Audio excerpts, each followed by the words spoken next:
Woodstock Procedure Bylaw. This meeting is being live streamed to the city's YouTube channel, and a recording will be posted on the city's website following the meeting. An agenda of the meeting can be found on the Agendas, Meetings, and Minutes page of the city's website. Everyone is in attendance tonight, so that we do not have any virtual counselors. We did have a closed session of council this evening. It started at 6:30, actually 6:29. We started about a minute early and ended at 6:50.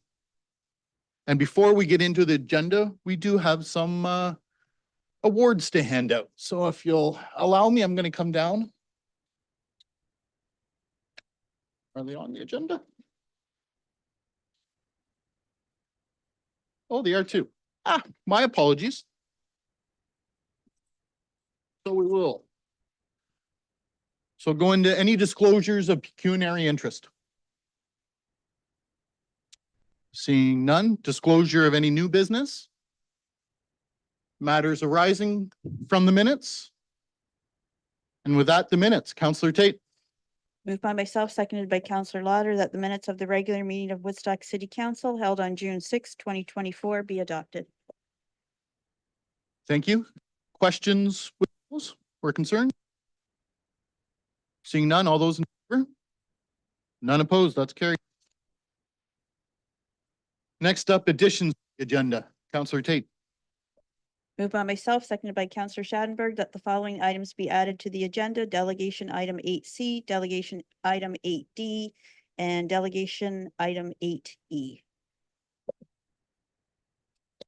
Thank you. Any questions or concerns with that? Seeing none, all those in favor? Those are added. And next up, we have presentations. And with that, I'm going to come to the floor. Thank you.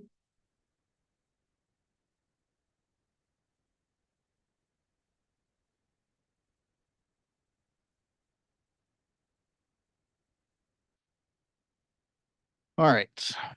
We'll set this here. Well, again, welcome everyone. We're here this evening to honor and congratulate 5 very deserving students from high schools across our city. I will ask you to come up in a little bit, but for right now, I'd like to, we're going to recognize Alexandra or Allie Brown from Woodstock Collegiate Institute, Ethan Fodor from College Avenue Secondary School, Julian Jean from St. Mary's High School, Megan Schadenberg from École Secondaire Catholic Notre Dame, and Colin White from Huron Park Secondary School. These 5 young students have worked tirelessly through their high school career to take top honors at their respective schools. They've excelled in their studies, but have also grown as individuals.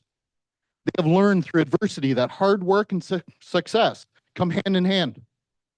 They have also learned the value of volunteerism and community service, giving them insight into the importance of helping others and the great personal rewards received by doing so. They're eager and prepared to take the next steps in their journey. In the fall of 2024, they will be attending their school and program of choice. And Alexandra or Allie Brown will be attending McMaster in the Humanities program. Ethan Fodor will be attending Fanshawe College in the Police Foundations program. Julian Jean will be attending the Ontario Tech University in the Mechatronics Engineering program. Megan Schadenberg will be attending Laurentian University in Sudbury in the Arts program, middle and intermediate grades, concurrent education as a French teacher. Colin White will be attending Wilfrid Laurier University, Waterloo campus in the Bachelor of Business Administration programs. On behalf of the Woodstock City Council and the citizens of Woodstock, I am very proud to present the following students, and I'll ask you each to come up one at a time. I welcome family if you want to come up and take a photo, and then I'd ask you step aside and we'll take, and then I love a group photo. So I ask you stay up here with me if that's okay. First off, Allie Brown.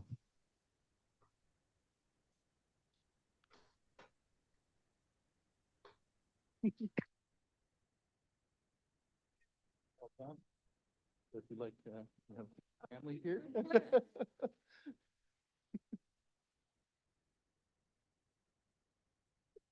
Excellent.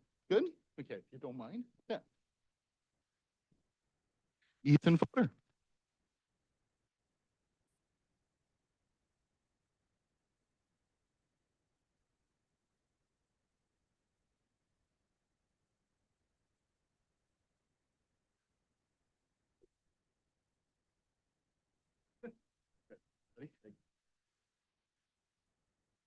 Julian Jean.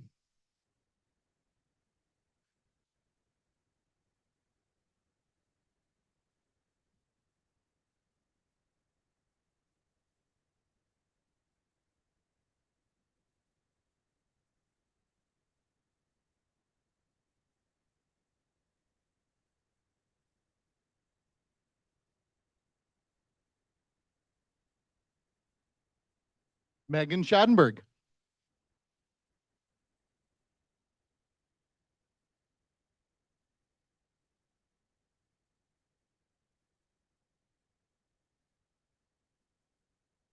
Thank you.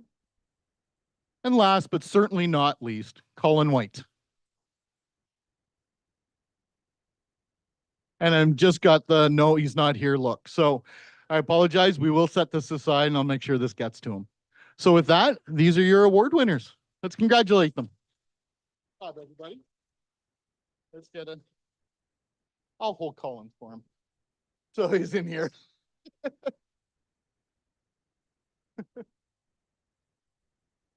Good.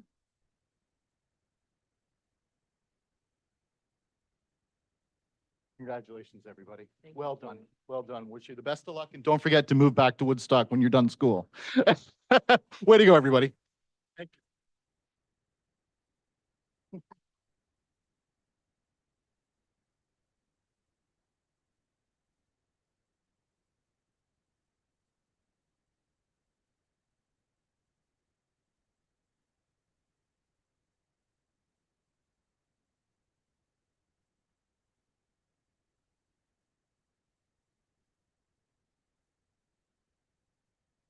All right, thanks everybody for that.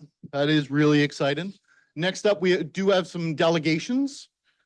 And we do have Safe and Well Oxford Steering Committee, Warden Marcus Ryan and Chair Sarah Hamlecki. Please, welcome.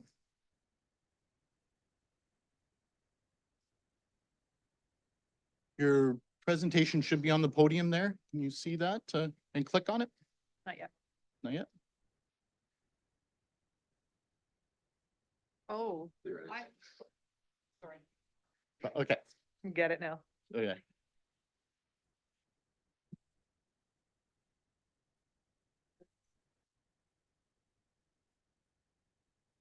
Do we have to like actually? Double click on it, yeah. Okay. And then IT will push it on the presentation.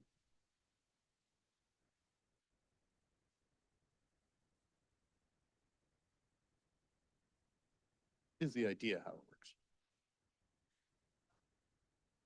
Perfect. There you go. Thank you. Welcome. Thank you. Thank you, everyone, for allowing us the opportunity to come and present to you today and provide an update with regards to Safe and Well Oxford. As mentioned, my name is Sarah Hamlecki, and I'm the Manager of Strategic Initiatives and Intergovernment Relations at the County of Oxford. I think you're all familiar with the Warden, Marcus Ryan, who is also our Chair of Safe and Well Oxford. So the two of us are on a bit of a what we call a traveling roadshow throughout the month of June. We're trying to, or we will be hitting up every area municipality within Oxford County and providing you all with an update in regards to progress and what's been happening with regards to the community safety and well-being plan. So while we're here today, we're going to give you a bit of history for those of you who may not have been around when the community safety well-being plan was originally implemented. We will be talking a little bit about some metrics and kind of where we're at with those. We will be discussing the inclusion charter and also giving you some insight into what's going to be happening in the rest of 2024. So how did we get here? So I know some of you were on council last term. Some of you were on council last term. Some of you were not. But frankly, some of this happened so long ago that even if you were on council, you may have forgotten what happened. But in 2019, the province of Ontario passed the Community Safety and Policing Act, requiring all municipalities in Ontario that provide police services to develop and implement a community safety and well-being plan. So in an Oxford County context, that meant all 8 area municipalities, but did not include Oxford County because Oxford County delivers no police services. However, when the clerks got together and started to talk with each other about how they were going to develop a community safety well-being plan, they very quickly realized 2 things that changed that. One was that if each municipality developed its own community safety and well-being plan, it would mean that we're going to be asking community partners like Domestic Abuse Resources Team or United Way or Operation Sharing to attend 8 community safety wellbeing plan meetings a month. And basically that would mean these community partners would be spending a lot of their time in meetings, preparing for meetings, as opposed to doing their work in the community, which is what we obviously would like them to focus on continuing to do. The other thing the clerks realized was that while Oxford County was not required to be part of a community safety wellbeing plan by the legislation, that Oxford County was the deliverer of human services in Oxford County, and most importantly, perhaps, the deliverer of housing in Oxford County. And then a community safety wellbeing plan that did not include a partner that was going to deliver those services was probably going to be sort of hamstrung from the beginning. So there was conversations between the area municipalities and the county agreed that it was willing to participate in that. So resolutions were passed by all then 9 municipalities in the county, all the 8 areas in the county, to say, please develop a plan that would meet the legislative requirements of a community safety wellbeing plan. So all of those councils, including Woodstock Council, passed such a resolution. Then the clerks went away, did the work of developing the plan, and then came back to each of the area municipalities and said, here's the plan that you asked for. Will you endorse this? And they endorsed that through resolution. And since then, we've been working on it with one giant pause of COVID and then, of course, municipal elections. So that's why we're sort of here to sort of say, this is how we got here. So really what's going on today is, in part today anyway, is that Sarah and I are here to give you an update on what the work that we have been doing on your behalf per the resolution that you gave us. It is your community safety wellbeing plan, Safe and Well Oxford plan. Give you an update on where with the work we have been doing, the work that we are doing now, and the specifically the inclusion charter, and asking for your support on that, and then also the plans for the coming year. So the graphic that you can see there on the screen is really our sort of governance or the structure of Safe and Well Oxford plan in a nutshell.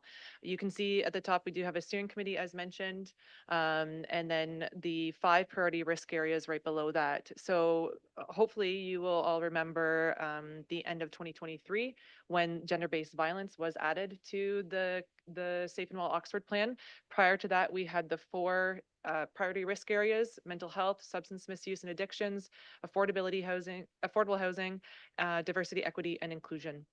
And then below that, you can see our action coalitions. So the action coalitions represent the individuals that are actively working to help us achieve the goals and objectives within our plan.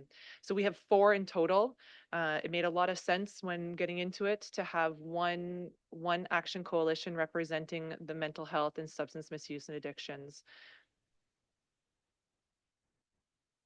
So metrics, as some of you may be aware, can be a bit of a daunting task, primarily because of the vast amount of data and metrics that are actually out there and already being measured.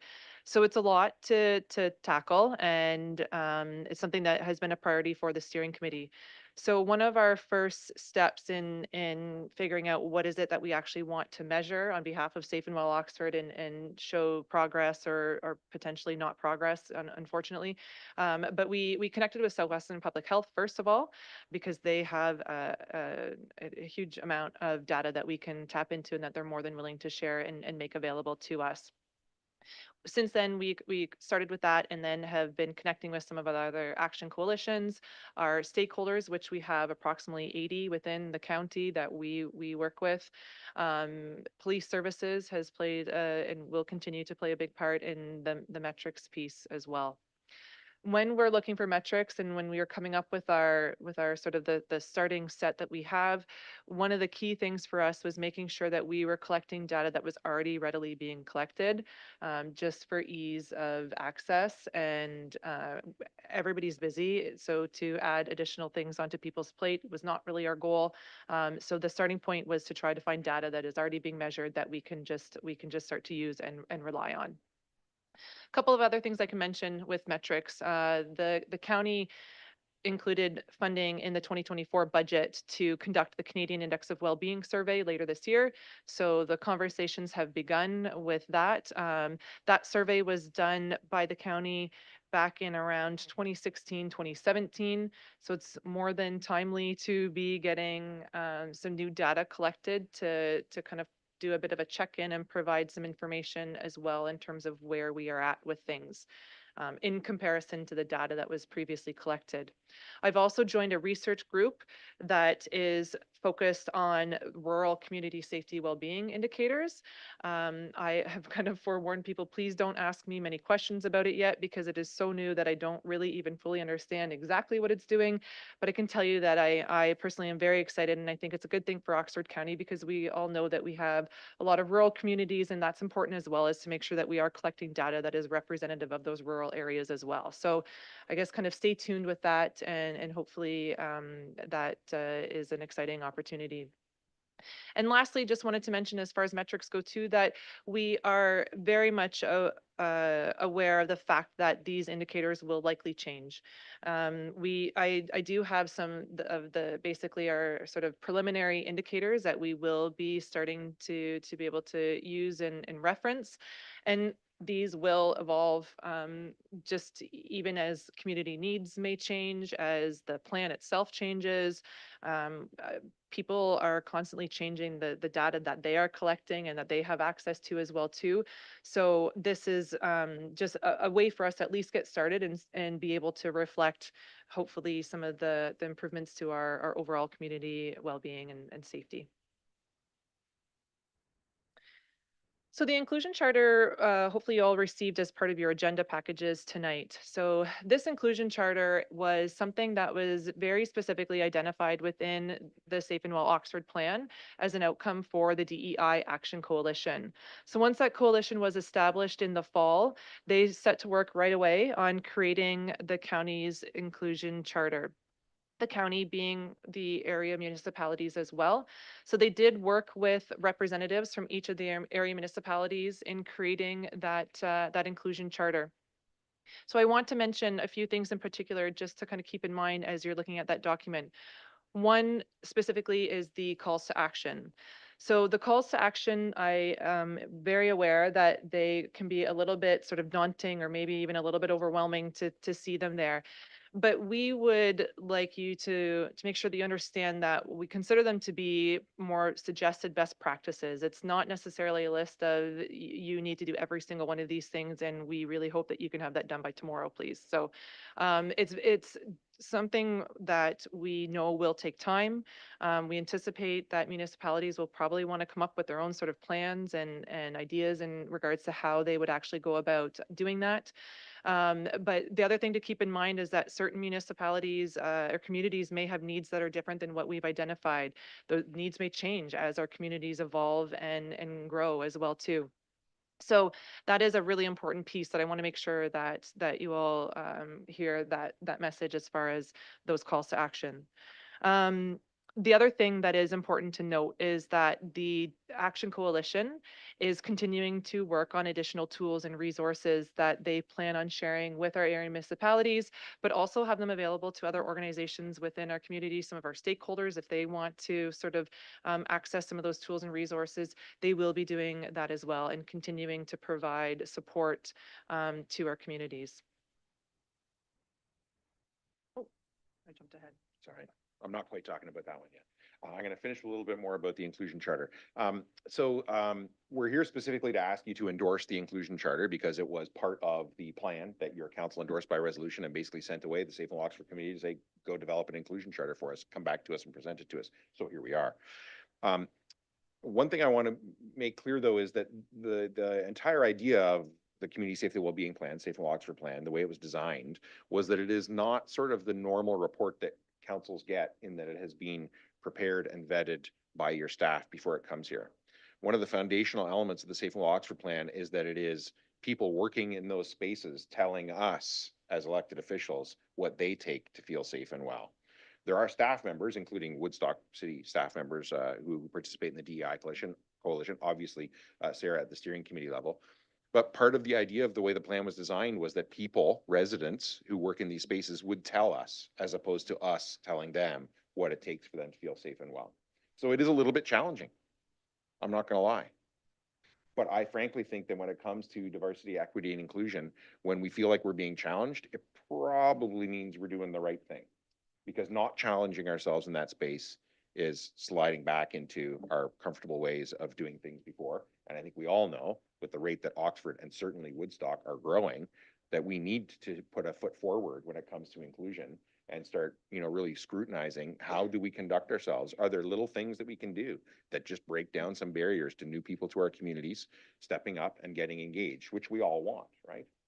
So I think whether it is, opening ourselves up to new recreation ideas, which I know the city of Woodstock is doing because of new recreation demands, whether it is trying to draw through tourism, new visitors to our gallery, the art gallery and museum, whether it is trying to recognize the new and different needs of diverse youth in our communities. I think the idea of the inclusion charter is a commitment to being inclusive. And as Sarah said, it doesn't mean that every single one of the calls to action in here has to be, in a 2025 budget and implemented by the end of January.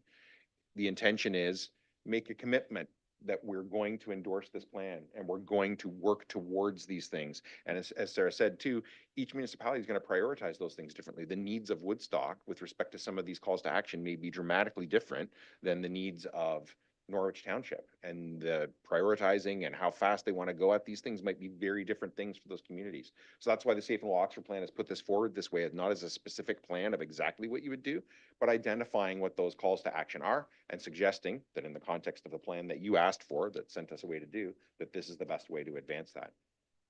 I'll quickly then go ahead to looking ahead in 2024. We are already working on planning the next update, which we now have to have done by, we think, by next summer. So I would encourage you all to think about how you think that this plan is working, isn't working. What would you like to see differently coming forward in the future? Because we're going to need to ask you what you want in that. I would like you to think about that now. We are planning the next summit. We had a summit last year, which was very well received. We got a lot of positive feedback from it, including some really good constructive criticism. We are going to have the next one on November 1st in Oxford Center Hall. The Township of Norwich has donated that hall space as a Safe and Well Oxford partner for us to have that. We haven't finalized the details for it yet, but last year what we were able to do was one member of each council and one staff member from each municipality, because it ended up being over 80-something people at the summit when you included all the community partners at it as well. County Council directed staff to develop a grant policy at 2024 budget. Don't know what that policy is going to look like yet. I think there's going to be consideration for Safe and Well Oxford in it, but I don't know what the result of that consideration is going to be. That consideration might be that we not have one for Safe and Well Oxford. I don't know, but it's going to be considered, and County Council is going to see that grant policy early fall in advance of the budget deliberations. And lastly, a pretty vague idea that I really wanted to share and have been sharing with every municipality we've delegated to. The steering committee has heard from many of the Safe and Well Oxford community partners that they would like to be able to get into the communities and offer their services in different spaces than they exist in on a day-to-day basis. It occurred to me that as municipalities, Oxford County has Oxford County Library branches all over the county. That are frequently closed lots of hours. They're certainly not open 9 to 5, Monday to Friday, although they are sometimes open on weekends. But as municipalities, we also have all kinds of community halls and spaces that are usually underutilized. There's usually a few hours each week in this hall or that hall that are empty. I'm sort of working with some of the community partners informally with some of the municipalities to see, is there a way that we could all make certain hours available, hours that are underutilized and frankly wasted space, and say, we'll offer those spaces free to Safe and Well Oxford community partners if they're going to offer those kinds of services in those spaces, and get them to move out of the spaces that they usually work in, not exclusively out of them, but in addition to where they normally work, and get a broader reach in our communities to try and reach people who might use those services but currently have difficulty accessing them. So I encourage you to think about that a little bit too, and what that might look like for the city of Woodstock, because probably some kind of more formal ask will be coming. I promise I'll do my homework before a formal ask ends up on your agenda. But I think something like that would be a great way for us to extend the reach of some of our community partners at really no cost, and in very welcoming, familiar spaces for our residents. At that point, I'll stop, and we're happy to take any questions you have on the whole plan, next steps, and especially on the inclusion charter, which we're really hoping that you will endorse tonight. Well, thank you very much. Any questions for Warden Ryan or Ms. Hamilecki? Councillor Leatherborough. Through your worship, to the delegations, Warden Marcus and Sarah, thanks so much for coming. The traveling band, I'll continue to advertise that just in the month of June is my understanding. That's It's into July a little bit now. okay, Actually, yeah. turnaround. But thank you very much for this update. Marcus, you spoke quickly on the summit. Did you say that it was going to be opened to more elected officials? Don't know yet. We haven't finalized it. I'm thinking at this point, it's probably going to be similar format to last year. So it'd probably still be one-on-one. I say we, Sarah hasn't done that work yet of Okay. finalizing what it's gonna be like. But based on the interest last year, it starts to get kind of hard to find halls that can hold 80+ people. And if I can continue, yeah, I do think it's beneficial just because there are other counselors that obviously have strong heads of councils that relay that message, but eager to participate, as you can understand. And in my perfect safe and well Oxford dream, I would love a sixth pillar to include childcare and early years supports and intervention, which you're also not surprised to hear. So I just wanted to encourage the two of you to stick around for the next delegation as they talk about the childcare crisis in Oxford. So thank you. Anyone else? Any questions? No? I'll just say thank you very much for bringing this forward. Of course, been a big supporter of this from the get-go and continually will be. So thanks, everybody. Appreciate Thank you it. very much. Thank you. Looking for a motion.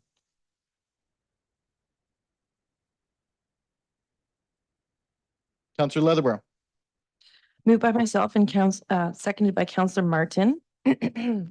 Whereas municipalities within Oxford County, including the townships of Blandford, Blenheim, East Zora, Tavistock, Norwich, Zora, and Southwest Oxford, together with the town of Ingersoll, the town of Tillsonburg, and the city of Woodstock, developed a shared community safety and well-being plan, Safe and Well Oxford, in response to the requirements of the Police Services Act, to be led by Oxford County, and together created a plan to improve the overall well-being of their communities and enhance the lives of residents across the county. And whereas the Safe and Well Oxford Community Safety and Wellbeing Plan serves as a strategic framework for addressing the community safety and wellbeing priorities as follows. Number 1, mental health. Number 2, affordable housing. Number 3, substance misuse. Number 4, equity, diversity, and inclusion. Number 5, gender-based violence.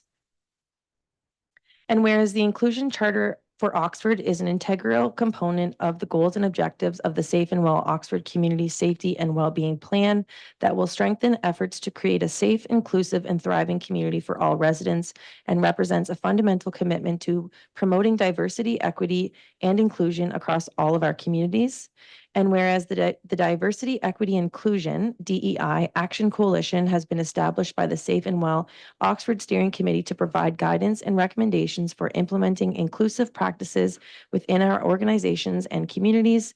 And whereas Woodstock City Council has identified the promotion of diversity, equity, and inclusion as a strategic priority for the current term of council, now therefore it be resolved that Woodstock City Council endorse the Inclusion Charter for Oxford as a guiding framework for promoting diversity, equity, and inclusion within our organization and community. And further, that council affirm its commitment to creating an inclusive environment where all individuals feel valued, respected, and empowered to contribute to the social and overall well-being of Oxford County. Thank you for that. And it was seconded by Councillor Martin. Any discussion? Councillor Leatherborough. Through your worship, happy to endorse this. I did ask our HR department head, Beth Robson, prior to the meeting if she felt comfortable coming forward, just talking about the good work that not only her, but her entire team are pursuing in the city of Woodstock. I do think it's something to brag about. So if Beth would just like to come forward and touch on that, and I'm happy to support this resolution. Thank you, Ms. Robson, please. Welcome. Good evening, Thank you. everybody. We're happy to see this initiative come forward today, as one of the 9 council strategic priorities is to promote and embrace the diversity, equity, and inclusivity in our community. The commitments identified in the charter will be a great resource to guide our continued efforts towards implementing these initiatives. We look forward to continue our collaboration with the Safe and Well Oxford communities as we continue to improve and develop our internal and external processes. Thank you. Is there any questions for Ms. Robson before she runs away faster? No, you're good. Thank you. Any other comments or questions? Councillor Martin. Thank you, Mayor Accioni. I appreciate the opportunity to comment. And I do thank Beth and her team for participating in the DEI coalition and attending meetings when there is, has been no obligation to do so. And that really does speak volumes, I think, to the commitment of diversity, equity, and inclusion at a staffing level.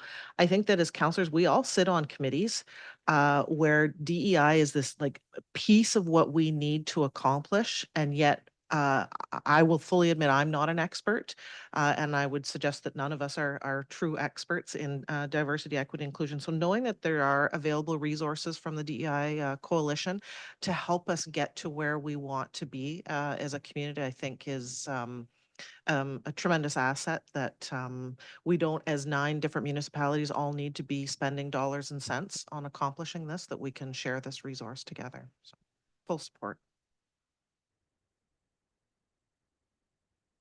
Thank you. Anyone else? Counselor Schoenberg.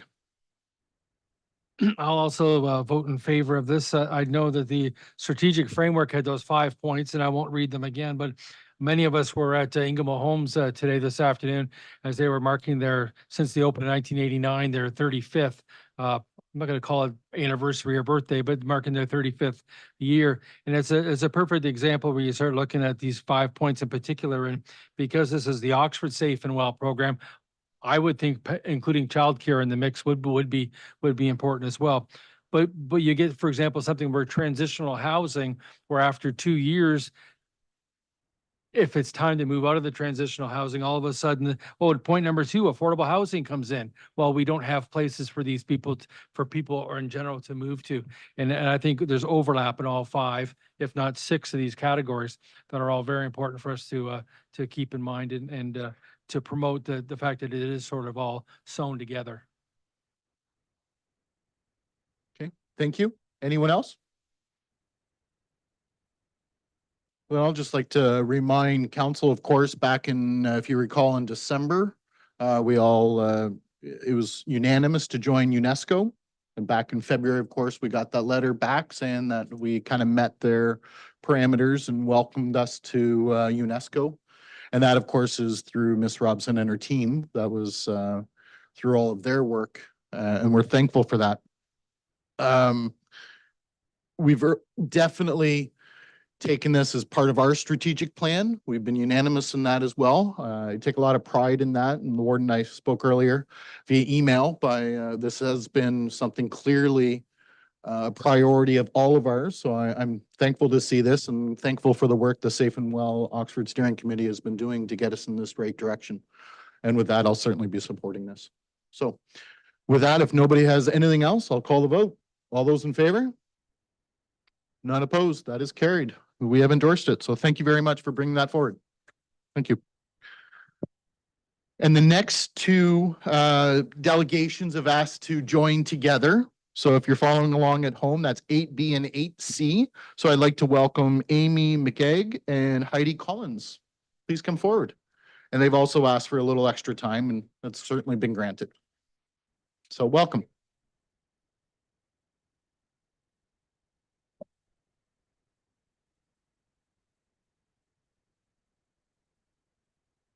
I'm sorry, and Karima? Yes. Yeah, welcome.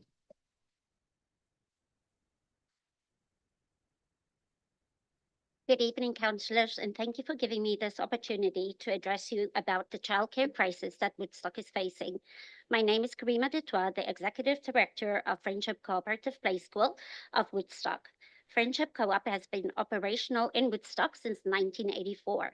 We are currently located at 410 Lansdowne Avenue in the gym of the Covenant Christian Reformed Church. Childcare is not just essential for parents that have to work, but it is also plays a vital role in the overall health of our society on economic as well as social levels, such as poverty and mental health. There has been a number of studies done on the benefits of creating more quality licensed childcare programs, not just in terms of early brain development and setting children up for success in the school and workplace, but also economically. The rate of return for every $1 invested gives you a $6 return, as per studies done by the Conference Board of Canada. Woodstock's population growth rate between 2016 and 2021 has increased by 13.6%, according to Statistics Canada. With the growth of our city, the need for quality licensed childcare has increased tremendously. It is in the current economic climate, most families have to rely on two incomes to be able to provide the basic necessities. A large portion of young families in Woodstock do not have a support system in caring for their children, and therefore they rely heavily on childcare outside of the home. In Oxford County, Oxford County's Child Care and Early Years Service System Plan of 2019, it states that only 9.3% of children aged 0 to 4 have access to licensed center-based childcare in Oxford County. The current waitlist number for childcare in Oxford County is an estimated 2,600 spaces.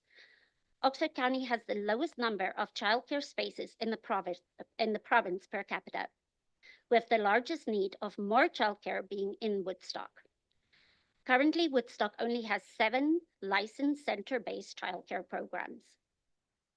With the rollout of the Canada-wide Early Learning and Childcare Agreement, licensed childcare has become much more affordable to most families. Unfortunately, due to the lack of availability and options, families cannot take advantage of the lower childcare fees. Therefore, families are forced to either scrape by on one income or to pay very high childcare fees to unlicensed home childcare providers. Center-based childcare operators that are willing to expand have been stopped in their tracks by strict rules and regulations, zoning restrictions, environmental analysis restrictions, lack of suitable buildings, and above-market lease rates of $20 to $50 per square foot, as to just mention a few. In order for an existing building to be suitable for a childcare center, it has to have a C6 zoning, a minimum of 723 square feet of unobstructed indoor play space per preschool classroom of 24 children. That's 30.14 square feet per child. Additionally, if a childcare center operates more than 6 hours per day, there also needs to be a minimum outdoor play space of 1,442 square feet of unobstructed play space per 24 preschoolers. That's 60.27 square feet per child. These are just the first few things that we have to take in consideration when looking at existing buildings within Woodstock. Based on just the above-mentioned restrictions, that cancels out 98% of the available for lease buildings in Woodstock. I'm appealing to you at the City Council of Woodstock to help us address and hopefully solve some of the childcare needs within our city. I'm asking the City of Woodstock's development team to sit down with us so that we can explain what it is that we need in suitable buildings, to help identify suitable locations, to help with rezoning applications, and to consider dual function city buildings in future developments. Thank you for your time. Thank you. I will ask for questions once everybody is done, if that's all right with council. Okay. Okay, please. Like, Thank you. Yeah. For the next traveling show. Yeah. Well, it's all We're like related, a so I group, appreciate you being a together. band. Yeah, thank you. And I thank you for having me. I'm Amy McKeag. I'm the program supervisor with Child and Youth Oxford. We are the special needs resourcing program in Oxford County. What a incredible night for us to be here to see students receiving awards, and to have an update from the Safe and Well Oxford, because it all goes hand in hand. And thank you for Councillor Leatherbarrow to identify childcare needs to be a part of that plan. When you look at all of those priority areas, childcare is one of those protective factors that we can put in place that can support young children. So if you bear with me, I do have something I'm just going to read instead of just going on. So as I mentioned, I am the program supervisor of Child and Youth Oxford, and we support all of the licensed early learning programs in Oxford County, as well as early on programs and authorized recreation across Oxford. We work with families of children with disabilities and special needs to successfully participate in their licensed or childcare programs.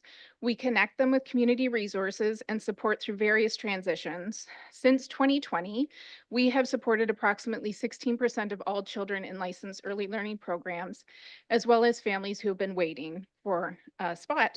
We know that a strong and accessible childcare and early years system is critical to support families, playing a key role in children's learning, development, and well-being while parents and caregivers go to school or work to support their families and contribute to the economic growth in our community.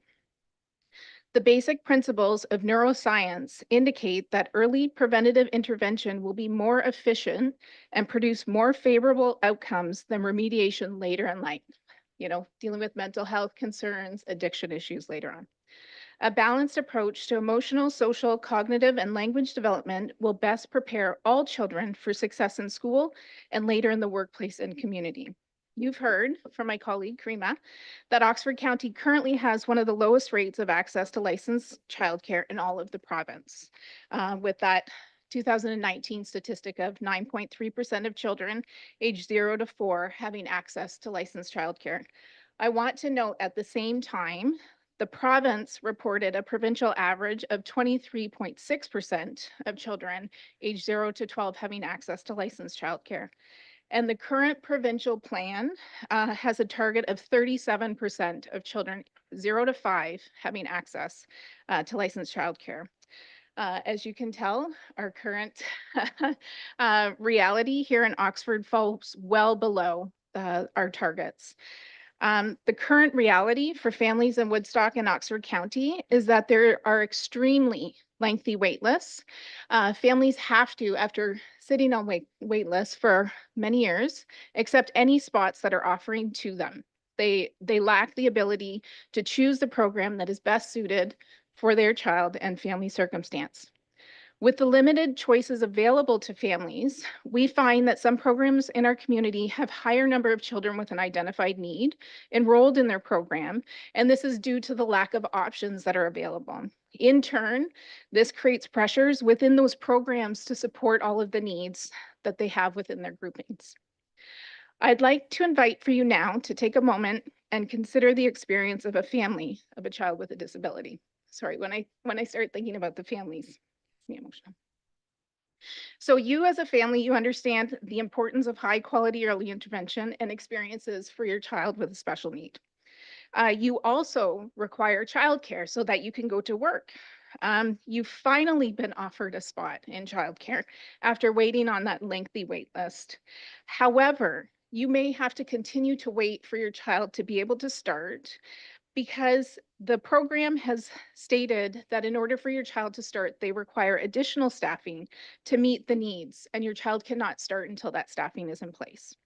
Or perhaps your child has been attending a childcare program and there's been a breakdown within their placement, citing safety concerns, citing concerns around staffing challenges or the inability to meet your child's needs. Your vulnerable family is now placed at greater risk. You have to find alternative care for your child so that you can continue to work or you can continue to attend school. Those alternative options, however, may create greater risk for your child and your family. These options, such as having to leave your vulnerable child with unqualified individuals or having to leave the workforce, even temporarily, putting your family in further financial insecurity. Child New Oxford has witnessed an increase in our community where children with disabilities have been restricted in their access to their licensed early learning program due to lack of staffing and increased concerns relating to safety. Not only are families with children with disabilities and special needs at a greater risk of childcare placements being broken down, there's a lack of services for these families in Oxford County.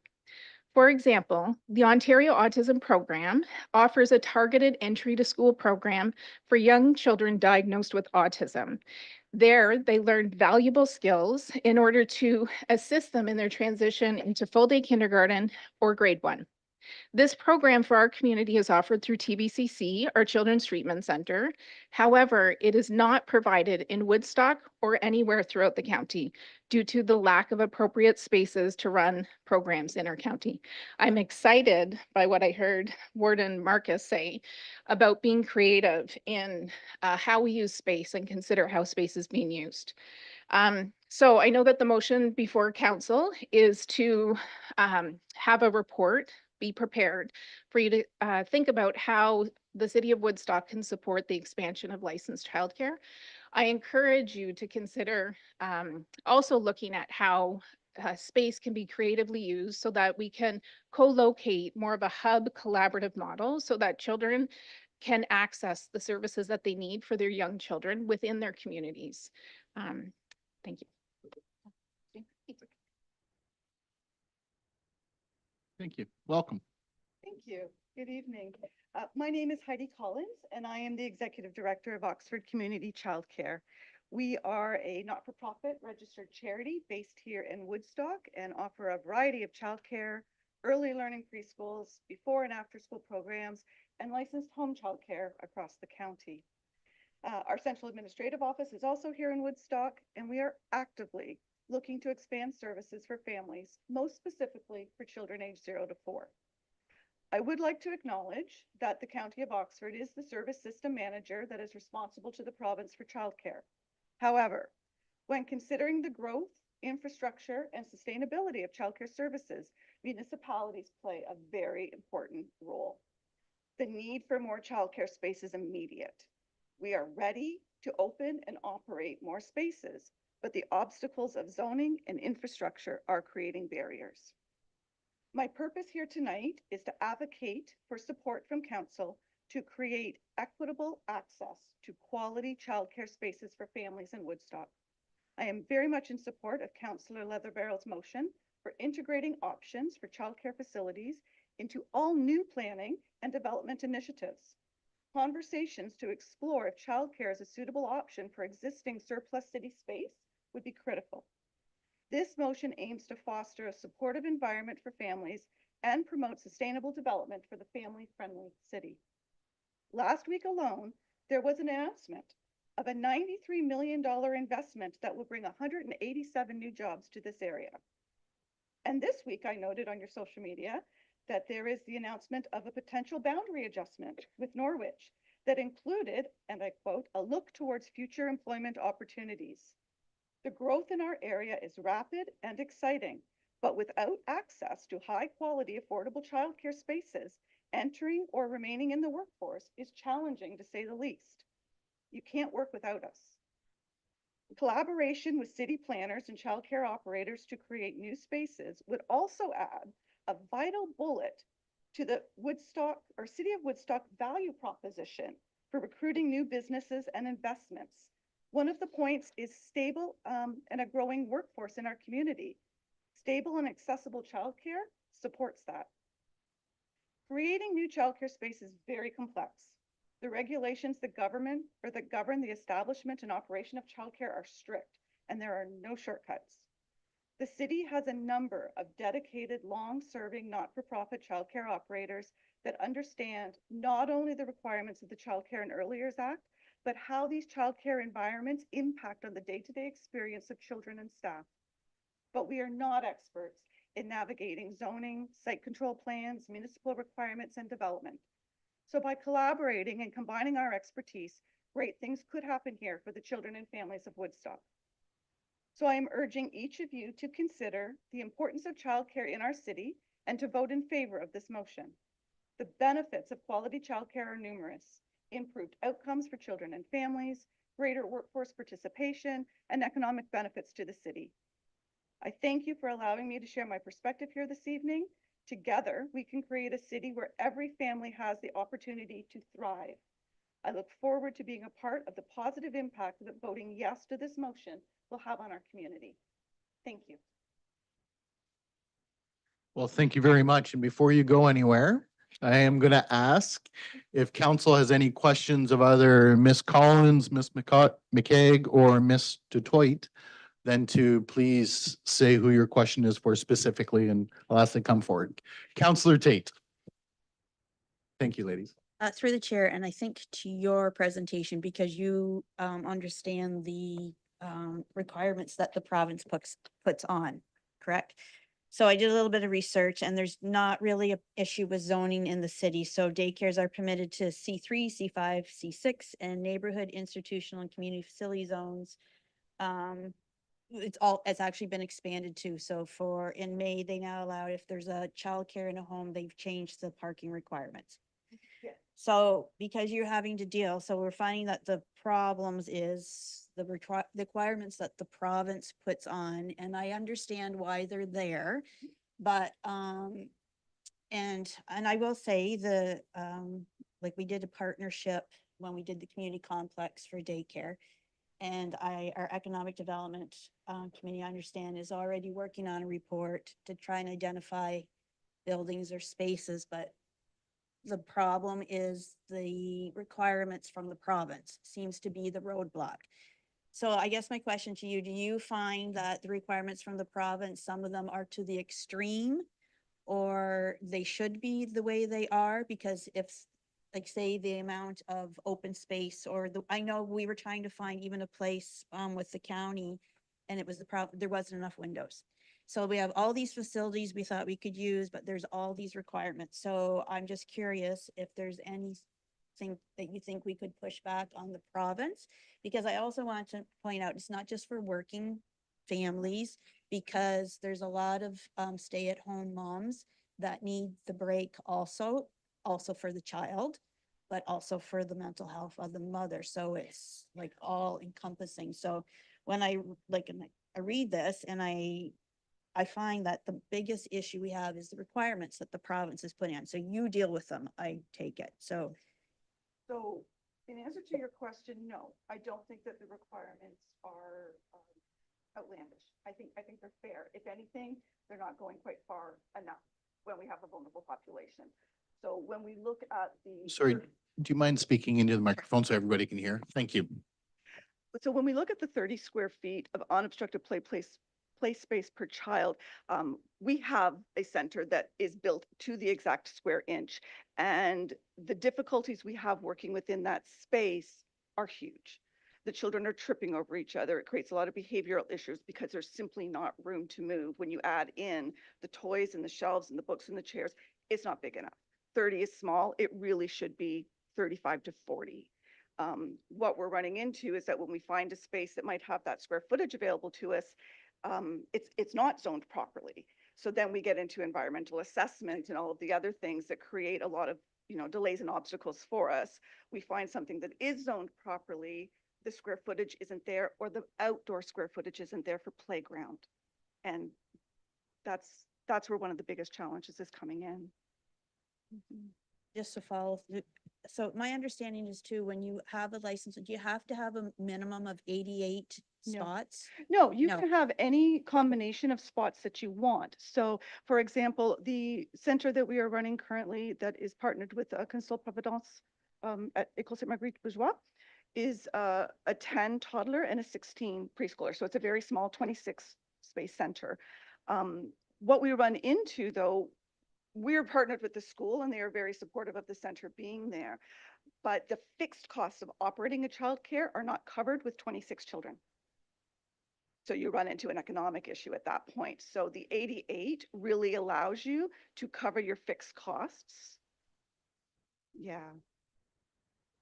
My final thing was when I was reading, Councillor Leatherborough supplied some information from Mr. Hammond, and the county gets the money from the province, but they've had to give money back because they haven't been able to find the right.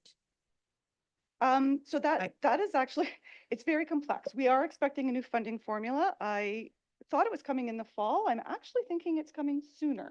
So I'm very excited to see what this is all going to bring. And the, word on the ground is that it's going to be simpler. It has to be. It can't be any more complex than what it currently is. So currently, and I don't work for the county, but there is a number of different envelopes, and the county is very restricted on where that money can be moved between the envelopes. So for example, with the wage enhancement grant that we receive for staff, if that envelope isn't spent, you're not allowed to spend it on anything else. It's for wage enhancement only. Now, there are other envelopes where they do have movement, and I think we are very fairly treated with that movement when we have it. So I appreciate, yes, it is very sad when they have to give money back, but I don't think it's always within their control to not. Thank you. Anyone else? Councillor Leatherborough. Through your worship to the three delegations, thank you so much for coming tonight. I feel like all three of you have, highly educated, hands-on experience, and I just can't thank you enough for coming forward and preparing the words that you said tonight. Amy, I had one specific question, just because we do have the benefit of having three of our own county councillors here and the Warden of Oxford in-house. Can you just touch on again, the lack of services? I know this is a broad question, so I'm not asking you to tell me every single service, but when we spoke, it really kind of hit home with me that families with children with disabilities have to travel quite far in order to access those services. And seeing as Oxford County has only grown, and all of our area municipalities have as well, if you could just kind of emphasize where they have to travel to for those services. Yeah. So our Children's Treatment Center, so all regions in the province have a children's treatment center, and that's where families would go to access services that are funded through the province. Speech and language, occupational therapy, physiotherapy, autism services, et cetera. So the service provider for Oxford County is TVCC, and they're mainly based in London. Their head office is in London. They do have a wide catchment. I think they support like 8 broad scope areas. So one of the things, as I was mentioning, one of the examples was the Ontario Autism Program has an entry to school program. It is free for children who are diagnosed with autism. It is a 6 months intensive program that children can go to. It's a half-day program, Monday to Friday, that they go in a small group setting where they have access to all of those service providers to help build their skills and capacities to be able to have the best start when they go off to school. And our TVCC currently only is operating the entry to school in St. Thomas, London, or Stratford. So any families in Oxford County, they'll get invited through the province to attend this program. And should they accept that invitation, then they have to figure out how to get their child there. Their young child with autism, back and forth every day. And when I've been advocating with our partners over at TVCC's autism program, it's not that there's a lack of interest or want to provide services here in Oxford, like directly in Oxford County.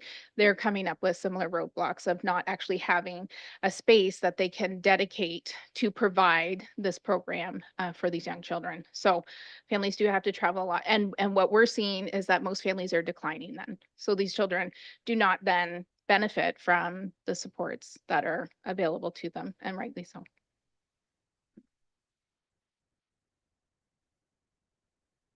Thank you. Anyone else? Councillor Wismer Van Meer.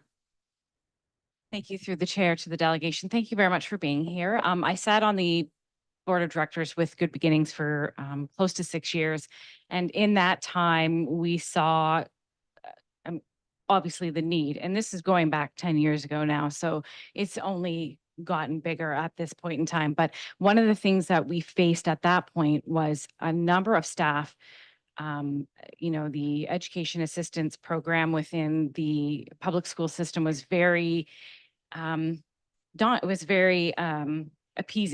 to them because of what was happening within the childcare, and there was many issues that were happening with, jobs not being as available because the spaces were not there. So I know that they faced a shortage of staff and recruiting new folks. Is that something that you're still finding in childcare, just because, when you're a person getting ready to go into the education, you post-secondary, when you see that maybe the jobs aren't there because the spaces aren't available, is this still something, or are you optimistic that as we see the availability of more childcare space coming in, that these issues are no longer being faced? Or is this something that's, slowly but surely started to decline in that aspect? It certainly is a problem for the sector across the province, and there's lots of pockets of concerns that we have around staffing and recruitment. I know for my agency specifically, we are not experiencing that shortage. We are not having any struggles recruiting and hiring staff or supervisory staff. I feel very fortunate about that, but we have also worked extremely hard with our board to develop a fair compensation package that includes some really great benefits and do the very best we can to create a great work environment where their health and well-being is priority. And I think that has helped us because no, we are not experiencing a shortage, and I'm optimistic any new spaces, we can staff them. Add to that? I just will add that there are provincial workforce strategies in place as well to address this, and they have been since well, for many years, but for sure the onset of the national childcare. And some of those include, there is a lot of subsidies and bursaries available for students going through to become registered ECEs to help meet the need and the targets that the province is trying to provide for families. So there's definitely optimism there.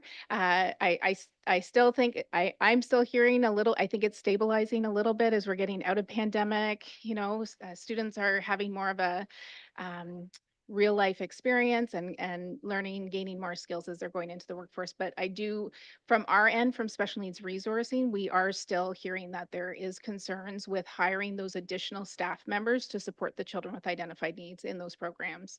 But those aren't a City of Woodstock financial discussions. Those are Oxford County financial discussions. But yeah.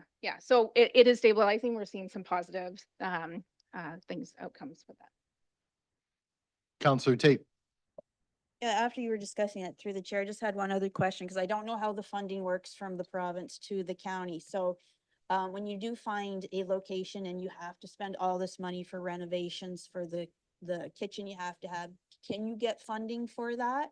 Does that flow from the province to the county? Yes, the province yes, the province does have a program where we can access funding for those smaller types of things. There is currently no capital program, so that is funding that comes out of our own reserves and our own ability to get a bank loan and do those things. Now, there is a program coming through the Canada-wide program through the federal government that will be a series of startup grants and zero interest loans, but a loan is still a loan. Just, I guess my final comment was then, like I have this issue with the provinces, like build. And I keep saying we don't have the infrastructure. So we don't have the housing, we don't have the hospitals. We obviously don't have the childcare. So I'm just curious if we should be advocating to at the province, because I'm sure every municipality, I mean, ours is, the numbers are not good, but anyway, to advocate to the province too. You want all these people to come here, but we don't have any date and we need more money. Absolutely. Yeah. Absolutely. Thank you. Counselor Schanberg. Yeah, from the mayor through to the delegation, I noticed on the Oxford County website under services for you or human services, there's the children's section. It says right now they're doing a survey. Oxford County is seeking feedback from parents and caregivers on childcare and earlier services, and to take the survey by June 28th. What can you sort of add about the importance of people supplying input to that survey? It's critical because the province requires a 5-year strat plan, and the county is in the middle right now of rewriting and revising the old strat plan. So the more input that we can have from families, the more ammunition we will have to advocate for the province to say, hey, this is what families are asking for, and these are the goals that we have. And you guys need to bring up some money. You're demanding that we have 37% of children aged 0 to 4 with access to a childcare space. We don't have an issue. We're all ready to open and operate all those spaces. We need them to come up with some money to do so. Thank you. Counselor Leatherborough. Through your worship, this will be my last comment, but just to Karima, obviously we've also spoken at length with, you would expand your hours of care if you had a larger facility, and just for council's benefit that you have exhausted sort of all local churches and those types of partnerships. If just you wanted to touch on kind of the length that you've gone to say, hey, I'm functional, I'd like to expand. It's just still this issue of, you've exhausted a lot of options before appearing before council. Absolutely. So we have been looking for the past 3 years for a more permanent location for our preschool. We've always run out of churches, but it has always been like just a morning program. So this year we actually had the ability to extend our day a little bit more. So we run from 9 till 2 in the afternoon, and that has helped a lot of our families tremendously at home, being able to work from home or study while their children are being cared for. We would like to be able to expand even further and create more full day, everyday childcare spaces. We have families that are phoning us and they're desperate. They, saying that they will lose their house if they can't go to work, and they can't go to work if they can't find childcare. So the need is absolutely there. There's operators that are willing to expand, but we need to be able to find locations. Being in a church is fantastic. However, it's a shared space. So you have to move your stuff in and out. You can't have extended hours. So that's why it's absolutely critical to be able to find locations. We're a small, tiny little preschool, so we don't have the capital to go and build a brand new building. So we're looking at already established buildings within Woodstock. And like I said, like 98% of those buildings are not suitable for various different reasons. And then when you do find a suitable building, you get charged, but like they start at as low as $20 per square foot, but it goes up to $50 per square foot. So if I have a building of, let's say the one quoted me, so it was $30 a square foot for 8,000 square foot building, it would be $22,000 a month, which none of us can afford. Thank you. Thank you. Anyone else? No, I'd like to say thank you very much, ladies, for coming and the information you provided. It's really eye-opening. Especially I've been out of it for a little while with my 20-plus-year-old children, but I certainly remember those days and they were tough. So, and I couldn't imagine now for young families. So thank you. Thank you very much. No resolutions are required as this is dealt with under new business item 17A for both items 8B and 8C. So moving along to 8D. I don't see Mr. Hannum, but I do see Mr. Burke. Oh, is he virtual? Perfect. So we do have Mr. Hannum and Mr. Burke. Do you plan on coming up as well? Then I would welcome you to the podium. Welcome. So this is 8D on draft plan and condominium for 655 Northdale Drive. Good evening, Your Worship. I'm going to do the first little chat here. I just wanted to sort of introduce myself once again. I'm Dave Hannum. I'm a registered professional planner with Zelenka Priamo. Also, as you indicated, Mr. Burke is the local realtor on behalf of our client as well. Just as you may remember, we were before you providing delegations on this application back in April 15th at the initial public meeting, and April 18th at the City Council meeting, and then again on Monday's planning meeting as well. Again, we note that staff are recommending approval subject to conditions, which we welcome and our client is satisfied with. From a planning perspective, it's our professional opinion that the proposal meets the general intent of all the relevant policies.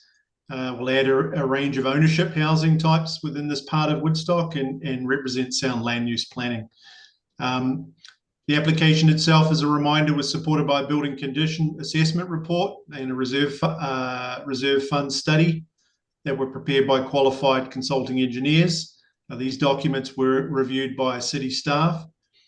Of interest is some of the remedial works identified within the assessment report, namely the installation of the sump pumps for 2 of the units has now been completed, and repair work for some of the concrete patios at the rear are scheduled for the end of the month.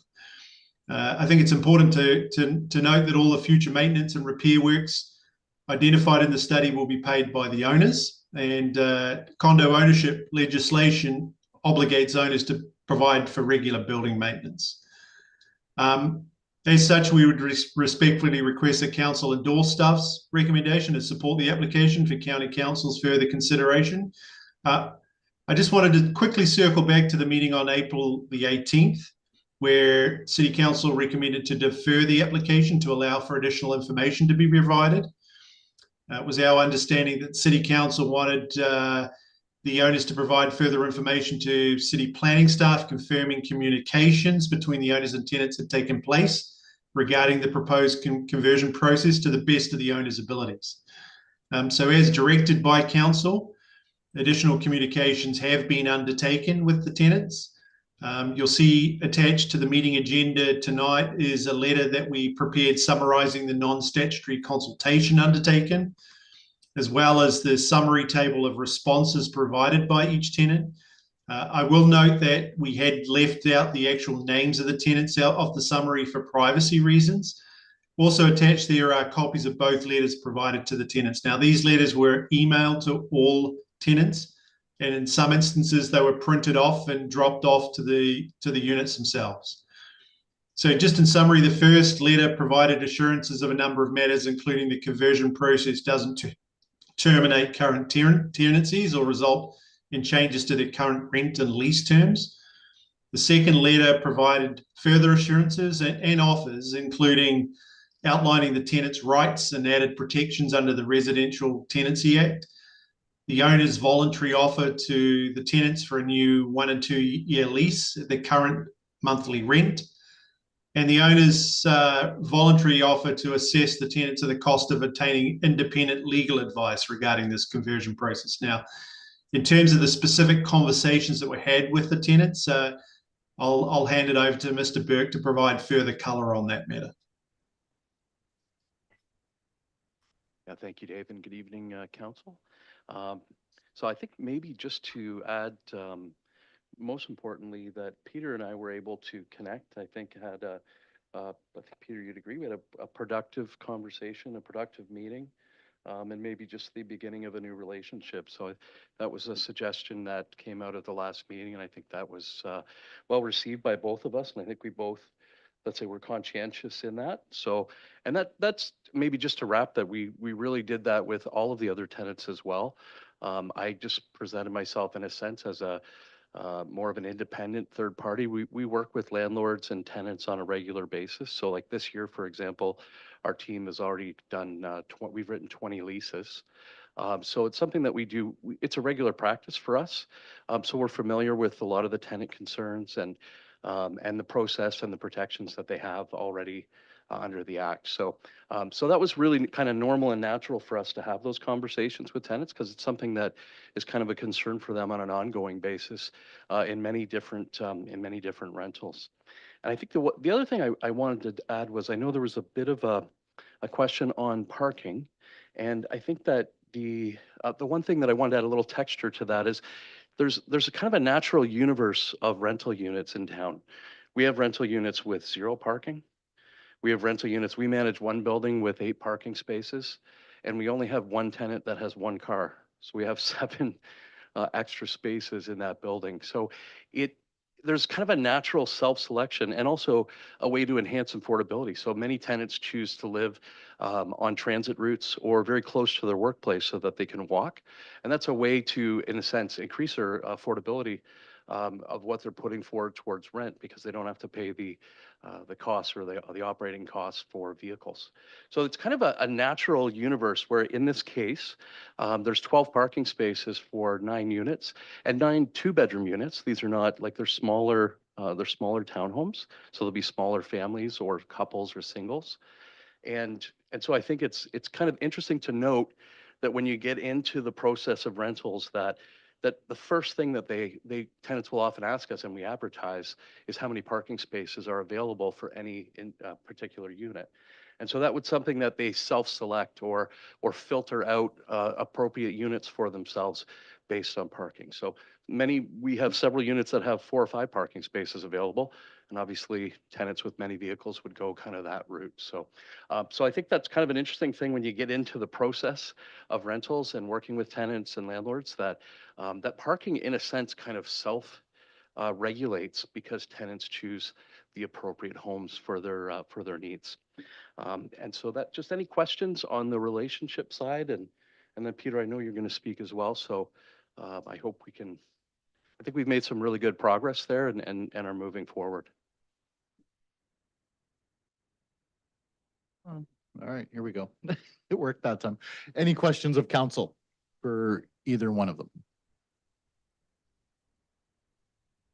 Councillor Schanberg.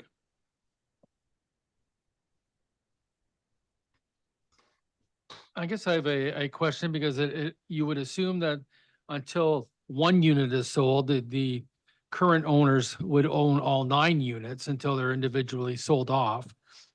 Would the current owner be required, because it's going to be created into a condominium, to establish a reserve fund to be able to start looking at things? Possibly the shingles don't need to be replaced for 5 or 6 years, but let's get the reserve fund started now for that, so that, say, 6 years from now, there might only be 2 that the current owner owns, and the other 7 units are now owner occupied by somebody else. Will some of that stuff begin today? Dave, would you like to speak to that, or would you like me to? Because I can. I'm off you go. I can chip in. So the simple answer is yes. That's the really simple answer. That the existing owner would begin with an initial amount, and on top of that, making monthly contributions that are essentially based on the reserve fund study. So whenever a new buyer purchases a condo, and this is something that we do frequently, that's one of the documents that they review, right? So they're purchasing their individual unit, and they're purchasing a portion or a percentage of the whole condominium corporation, and that's part of the financial statement. So it would look at a plan of maintenance going out 30 years, and would look at the cash flow of the collected condo fees in. Part of that would go, typically half would go to operating costs, cutting grass, shoveling snow, and the other half would almost half, based on the reserve fund study, would go into that pool of cash. That's basically an in-out pool. It's not really designed to have a massive surplus. It's designed to be, okay, the shingles will probably have to be done in 10 years. So we know that the total amount will be that. Here's the condo fee. And the condo fee is designed to basically fulfill those in-out requirements. So that's the long answer. The short answer is yes, the owner will start the reserve fund and will be required to fund it like they would any other owner every step of the way. So they could decide to continue to hold it and just fund it completely that way. And from a tenant protection, the beautiful thing of this is I know that some of the concerns that the tenants have had are maintenance items. Well, now you have an engineer every 3 years doing a reserve fund study and adding some real protection. This also kind of gets into the Condo Reform Act, and there's added protections there just in good process in long-term maintenance and funding of the maintenance of the units. So I think it's a really good win-win and add some extra protection to the tenants. Any other questions of the delegation? Councillor Lauder. I don't have a question, but I do have a comment. I live in a condo and we do have a reserve fund. And I'm also on the nonprofit housing board, and we have to have a reserve fund. That's a little bit different than condo, a reserve fund qualifications, I'm sure. But definitely there is protection there. And so I think that should appease some of the tenants that are worrying about that. So everything you were saying there is certainly what I am familiar with. Yeah. Thank you. Anyone else? Well, for those watching at home, I think, correct me if I'm wrong, either one of you, I suppose, that with a condominium, if they did not attend Monday night's planning meeting and listen to the presentation, of course, you already presented, rents would not go up because of this transition. There would be no condo fees to the tenants. The new owner would have them, but that can't be transferred until the two new tenants. So they also have those protections. That is correct. Okay, thank you. And with that, if there's no further comments or questions, no resolutions required as this is dealt with under consideration of planning reports, item 9A. Thank you very much. Thank you. At this point, I would welcome Mr. McDonald speaking on the same item for those following along at home. Peter, welcome. Thank you. I have an opportunity to meet Mark, and he seems like a very nice gentleman, and yeah, I think he has the heart to work with the tenants and to work with myself and others that are concerned about whether rents will go up and whether fees will be passed on. And I think he would be a good person to work with.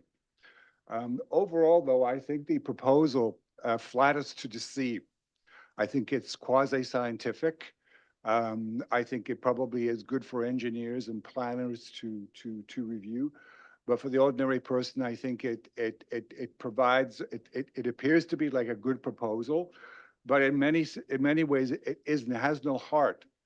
The people from Zelenka said that they protected people by eliminating their names.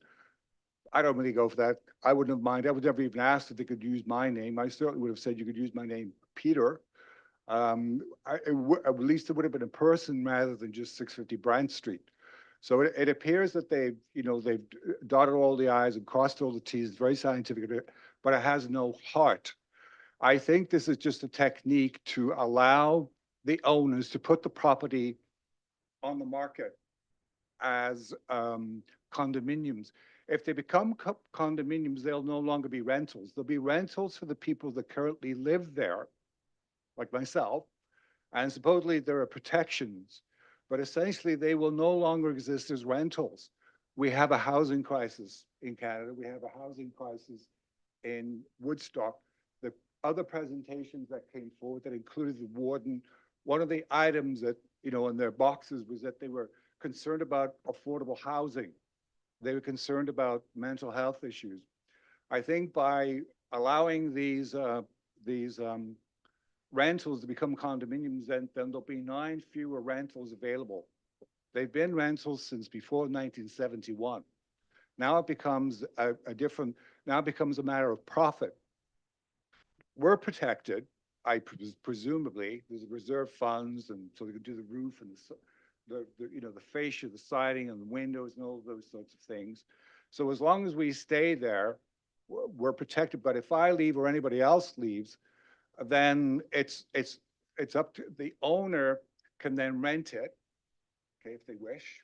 But then that person is no longer protected from eviction because that owner can now decide, well, I've changed my mind. I have a daughter and her husband, they need a place to live. So I can boot you out because it's a one-on-one relationship.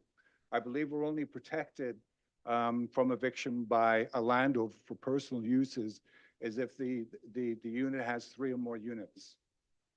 So in a sense, we might be okay, but the larger picture is that for the other potential people that would like to rent the units, they won't have the protections that we have. So we're in a sort of privileged position. And I hear these issues every time I turn on the radio, CBC radio, I hear continual issues that there just isn't enough housing, that people are still living on the street. And part of, the process of getting people off the street is to provide them with temporary housing and put them into motels and then find rental accommodation. Then, at some point in time, maybe they can actually buy their own home. But rentals are very critical. So putting these on the market and making them fairly affordable relative to brand new condominiums, they quote that they'll cost around $400,000. So that's relatively cheap, in relation to a new one, which might be $750. In a sense, you're pitting vulnerable people against one another because first-time buyers, they're finding it hard to get in the market. It's very difficult to get in the market. it's very difficult for people to move rental wise. So you're taking first time buyers and you're pitting them against rentals, people that rent. So that's a larger issue that I see, is the problem with converting to condominiums. I think a better solution would be to sell the 9 units as a 9-plex. And you could look for a good landlord, a good buyer that would buy the units as a 9-plex. They could continue to be repaired and upgraded because a lot of them are the leaky basements, paint that, falling off my ceilings. That's what only been inspected by the landlord. I have a stove with 3 burners. The other one doesn't work. I put up with it because I don't pay a lot, and I can make do with that. It's not a dumpy place, and it's quite all right. But it's limited, and it's been limited by the lack of cooperation on the part of the landlords. So I would welcome a change in landlord, and Mark has indicated that he would probably be interested in facilitating that too. Or again, rather than a condo where we'll lose rental stock, sell it as a block, and there may very well be good owners that would like to do that. So that's my opinion. So if there's any questions, if not, I'll go. Perfect. Thank you very much. Any questions for Mr. McDonald? Seeing none. Thank you very much. Of course, no resolutions required also, as this is dealt with under consideration of planning reports, item 9A, which of course brings us to consideration of planning reports, 9A. And I would welcome Mr. Gilbert. Thank you.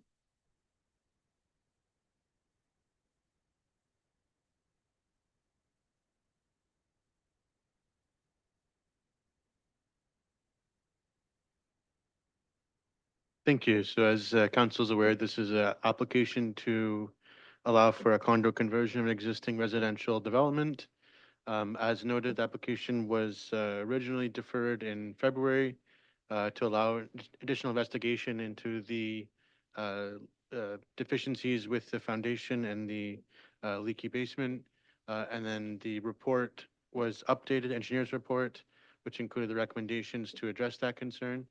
And that was brought forward to the April meeting, and it was deferred once again to allow for the dialogue that the applicants provided the details on.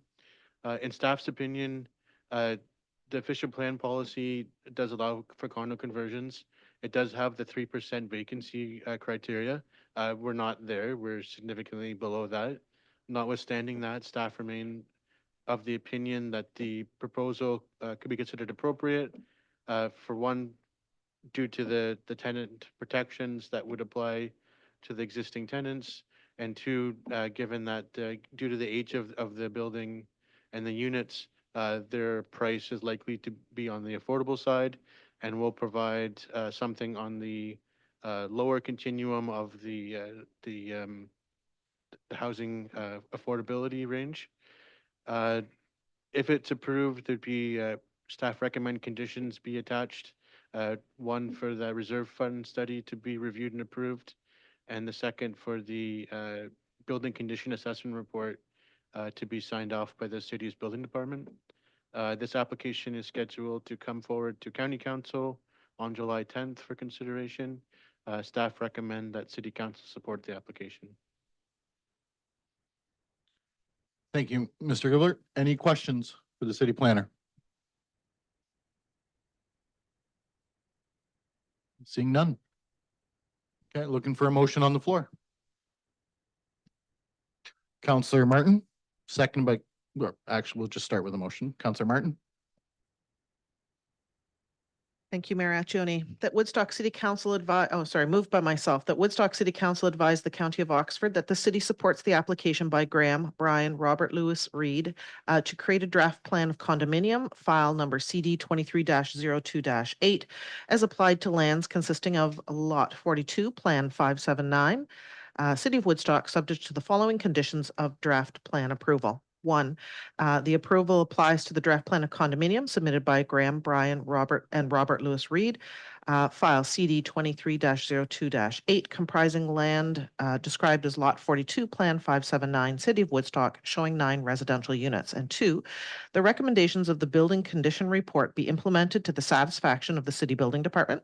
And 3, that the owner provide a reserve fund study completed to the satisfaction of the City of Woodstock Building Department. And 4, prior to signing the final plan of registration, the County of Oxford shall be advised by the City of Woodstock that conditions 2 and 3 have been addressed to the satisfaction of the City of Woodstock. The clearance letter shall include a brief statement of each condition detailing how each condition has been satisfied. Thank you. Looking for a seconder. Councillor Lauder. Discussion? Councillor Leatherborough. Through your worship, just a comment. I do sympathize for Mr. McDonald. Obviously, these last few months, I'm sure the uncertainty has been unsettling. The last time this was before council, I didn't support the application. I think there was unsatisfactory communication. So Mr. Burke did mention proper communication at Monday night's meeting, and I think that's a good rule of thumb always, especially in business. But I will be supporting this application on the basis of the last I spoke with Mr. McDonald, I was concerned still about the foundation and the 2 subject to the following conditions, as I mentioned on Monday, 2 and 3. I do feel like that elevates the accountability in terms of having those foundational issues addressed. And it certainly involves the City of Woodstock, which is when I come in, which is the building department that I also have confidence in. So it's a tough one because change is challenging, and the uncertainty that I think this process has brought to Mr. McDonald is unfortunate. But I did want to speak to why I will be supporting this application this time. Thank you. Anyone else? Councillor Schattenberg. I guess I'm still hoping to get clarification on number 3, where it says that the owner provides a reserve fund study completed to the satisfaction of the City of Woodstock Building Department, and does not include in number 3 as a condition that they actually create a reserve fund. Through you, Mr. Mayor, the Condo Act requires the reserve fund be established. So really, they have to do it. They have to do it to establish the condo fund. The intent of that condition is that City Building Department can review it to make sure that nothing's missed from the building condition assessment report. But it is still required by provincial legislation. Good with that. Anyone else? Comments or questions? Seeing none, then this one's been coming back. If those watching council have seen it back in February and of course again in April. And these are some of the tough ones. And I learned a lot about the condo corporations and the protections they have with tenants. And I do feel that Mr. McDonald and his fellow tenants are covered a lot more than they are right now, even with current owners, or even if the unit was purchased by themselves as all 9 units, you're far more protected under a condo corp than even the regular tenant act. So it's encouraging some of the concerns that were brought forward for tenants in the past were the conditions of the building and everything else. And I'm happy to hear that those are in the process of being all repaired. It'll be to our building department's inspections. And I do believe they are going to be better because of it. So with that, if there's no more questions or comments, I'll call the vote. All those in favor? None opposed, so that is carried. Thank you very much.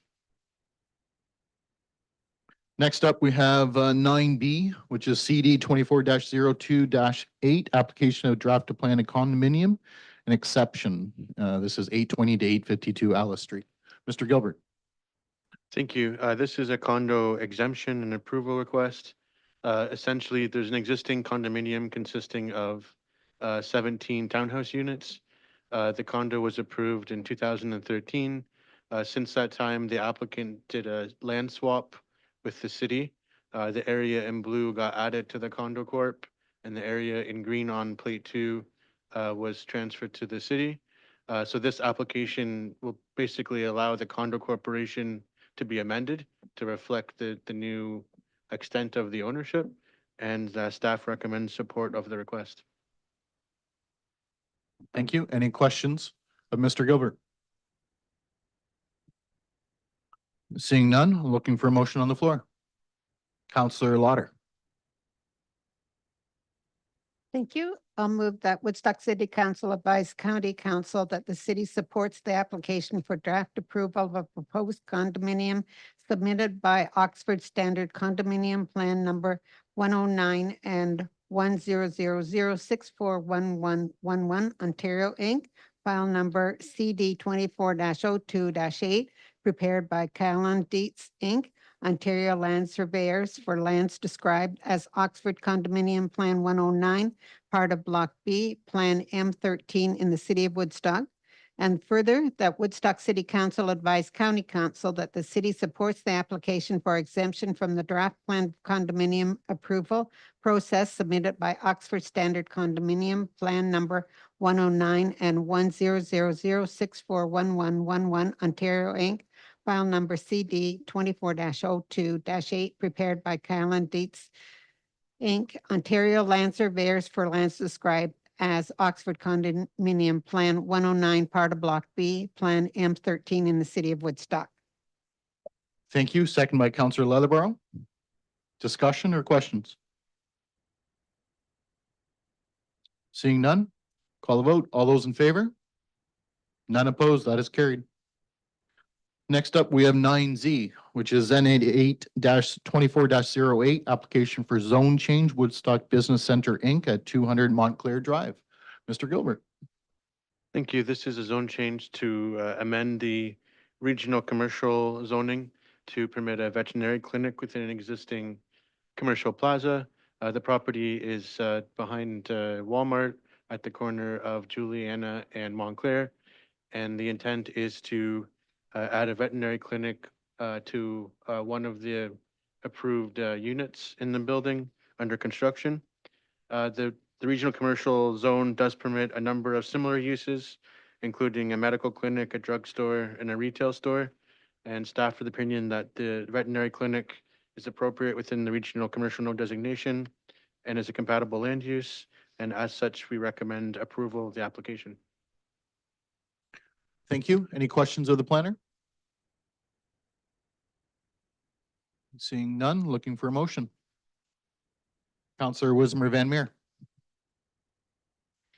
Moved by myself that Woodstock City Council approve the application for zone change for lands described as Part Lot 9 and 10, Plan 41M-82, Part 2 of 41R-9080 in the city of Woodstock to rezone the subject property from Special Regional Commercial Zone C6-1 to Special Regional Commercial Zone C6-13 to add a veterinary clinic as a permitted use on the subject lands. And further, that any comments received from the public were reviewed and considered before the decision was made in relation to this planning matter. Thank you. Looking for a seconder. Counselor Martin. Any further discussion or questions? Seeing none. All those in favor? None opposed. That is carried. And next up, we have 9D, B24-28-8 and A24-08-8, application for consent and minor variance, Oxford Builders for 245th Avenue. Mr. Gilbert. This is an infill severance proposal together with a minor variance. The lands are in the south side of 5th Ave between Waterloo Street and Mill Street. It's an existing lot that are proposed to be severed almost exactly in half, with single attached dwellings permitted on both lots. The minor variance is seeking to reduce the lot frontage from 12 meters to 10 meters for both lot to be severed and retained. This area has a variety of lot shapes and sizes. As such, staff are of the opinion that the proposed lot shape is compatible with the surrounding area. With respect to the reduced lot frontage, there's still sufficient area for a driveway, amenity space, and setbacks, and the applicant has constructed a dwelling on the lot to be severed demonstrating that the reduced lot size will function appropriately. In light of this, staff support the applications and recommend they be supported. Thank you. Any questions of the planner? Seeing none, then looking for motion. Counselor Tate,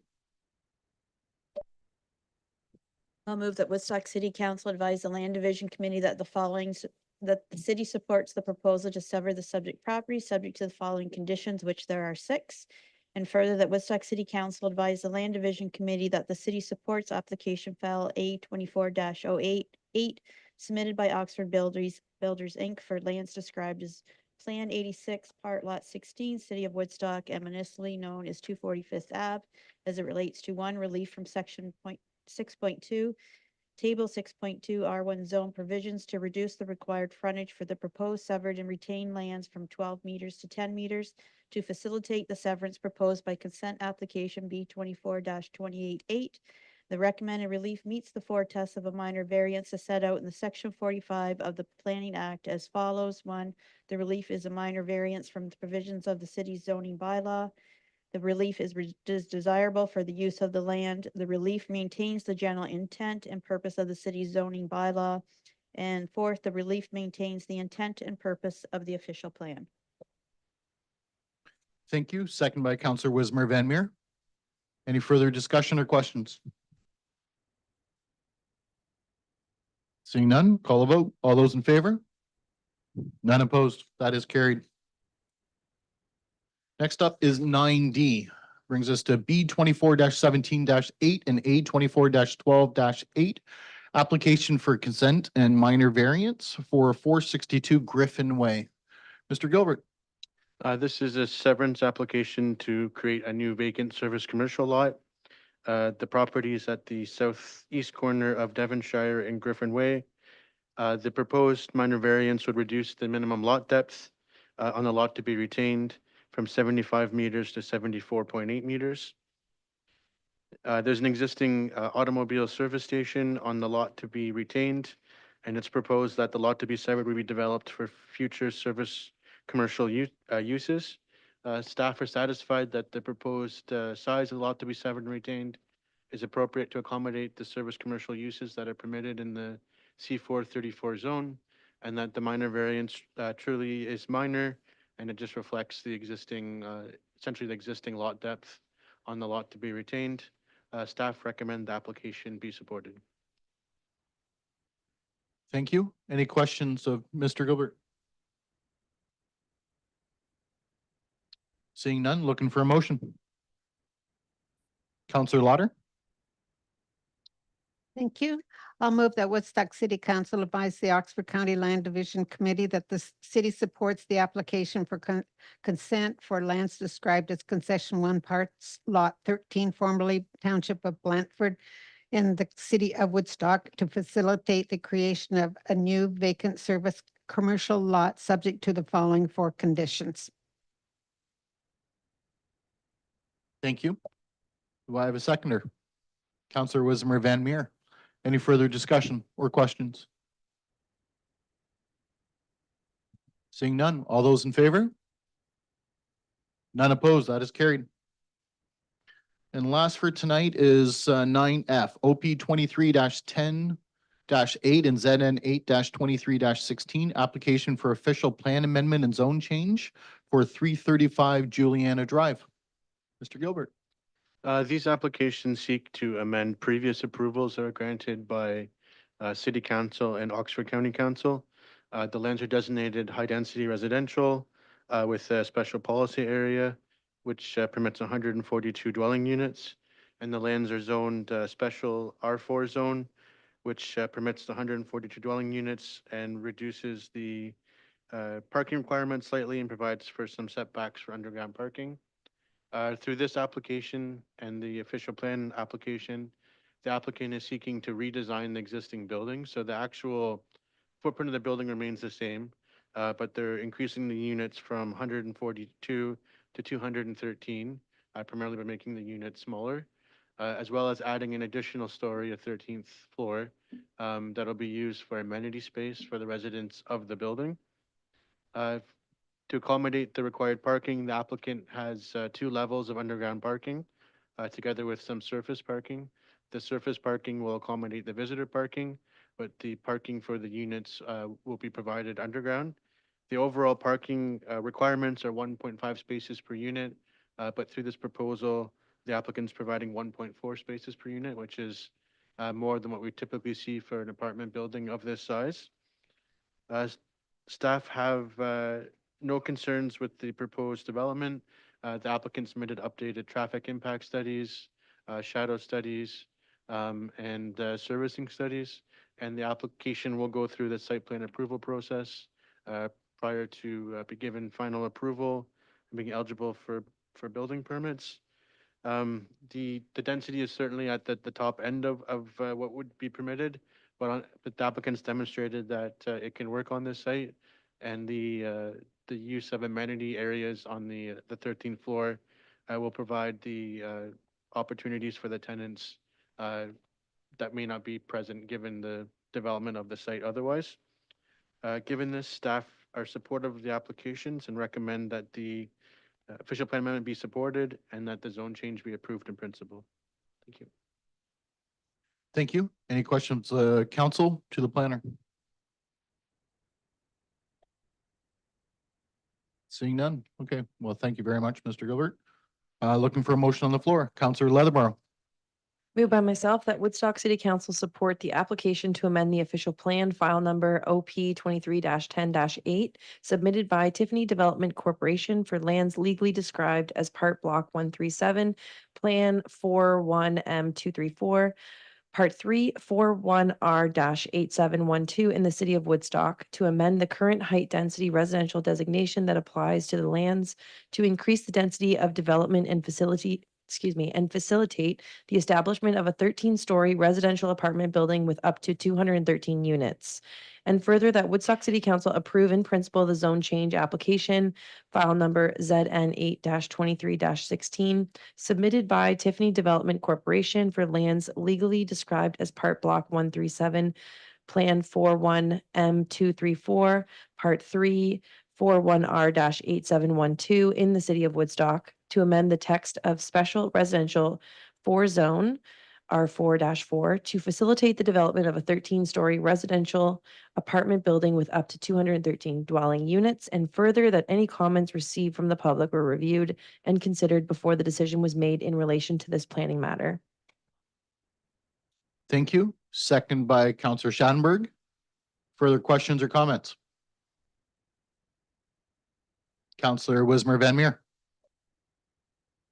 Just a general comment. This was one of those things that I kind of threw out to community to see what their input was. And overwhelmingly, people were responding with, this is a fabulous thing to come to our city. Like, we need to look at building up instead of building out. So I think at first, when you read those 13 stories, it seems a bit daunting when this will be the first one in our city. But I think where it's placed is a perfect opportunity for this. And I completely support the thought of building up rather than building out in that aspect, and bringing apartment units that can be more affordable, especially for seniors, retirees and such that are looking to downsize. I think this could potentially be a wonderful opportunity for that as well. So I fully support this, and I look forward, and hopefully this will go through. Thank you. Councillor Schattenberg. Yeah, just, I guess, adding a little bit more information though, to Councillor Liz Wismer Van Meer added there. The first thing I did was emailed the fire chief, of course, Jeff Slager, and asked him basically the same question about the height of the building. And he described the system they would use for suppression if, heaven forbid, there was ever a fire. A system called of the standpipes to sort of say, well, here's your automatic fire hose hookups on every floor that are part of the building code. And the way he just described it really did relieve me of any kind of worries. Not that I had any, but it was very good. So I mentioned Mr. Slager's name to just sort of say, well, thanks for him to answer our question very quickly too on that. And I passed it along to members of council about the length of the hose and all this stuff about how far they have to be apart. And it was a very interesting submission from him. Thank you. Anyone else? Councillor Martin. Thank you, Mayor Atchioney. Just to follow up on Councillor Wismer Van Meer's comment about 13 stories being daunting, there was a part of me that wondered, could we go 14? Maybe 15. But for people who weren't here on Monday night, people from home that weren't here on Monday night, some of the amenities that they're looking at putting in are incredibly exciting. They take a little bit of pressure off our own municipal recreation services, I think, including pickleball courts were one of the things that that the builder was looking at putting. Yeah, Director Connors is celebrating. But these are kind of the out of the box solutions that developers are coming to us with now that we're starting to see around the region that are very exciting, that are also we're not just providing housing, but quality housing that provides this incredible opportunity for healthy, vibrant communities, which I think is, in addition to a roof over your head, that we're looking for that added value. So. Yes, absolutely. Anyone else? Councillor Lauder. I too will support this, and I think that's great to go up another floor and like you say, another 2 or 3 floors if that's what we have to get the housing that we should have. And I just think it's so exciting that they'll have pickleball, and even though I wouldn't be doing it because I'd probably trip and break my leg or something, but I think that that's great that there'll be those amenities in this building. It's something new, and I'd go for it. So thank you. Thank you. Anyone else? Well, I just want to echo, I've got the same opinion. I love the idea of amenity space being built into these new, at County Council, we've now seen a couple presentations with this basic idea of building it in within the community. I love the idea. I personally have no problems with 13 stories as well. I think we agree as council that density is kind of required, that we are better to go up than out. And we'll certainly show that every time we can. And this is a great location, in my opinion. So, and with that, I'll call the vote, if no further questions. All those in favor? That's none opposed. That is carried.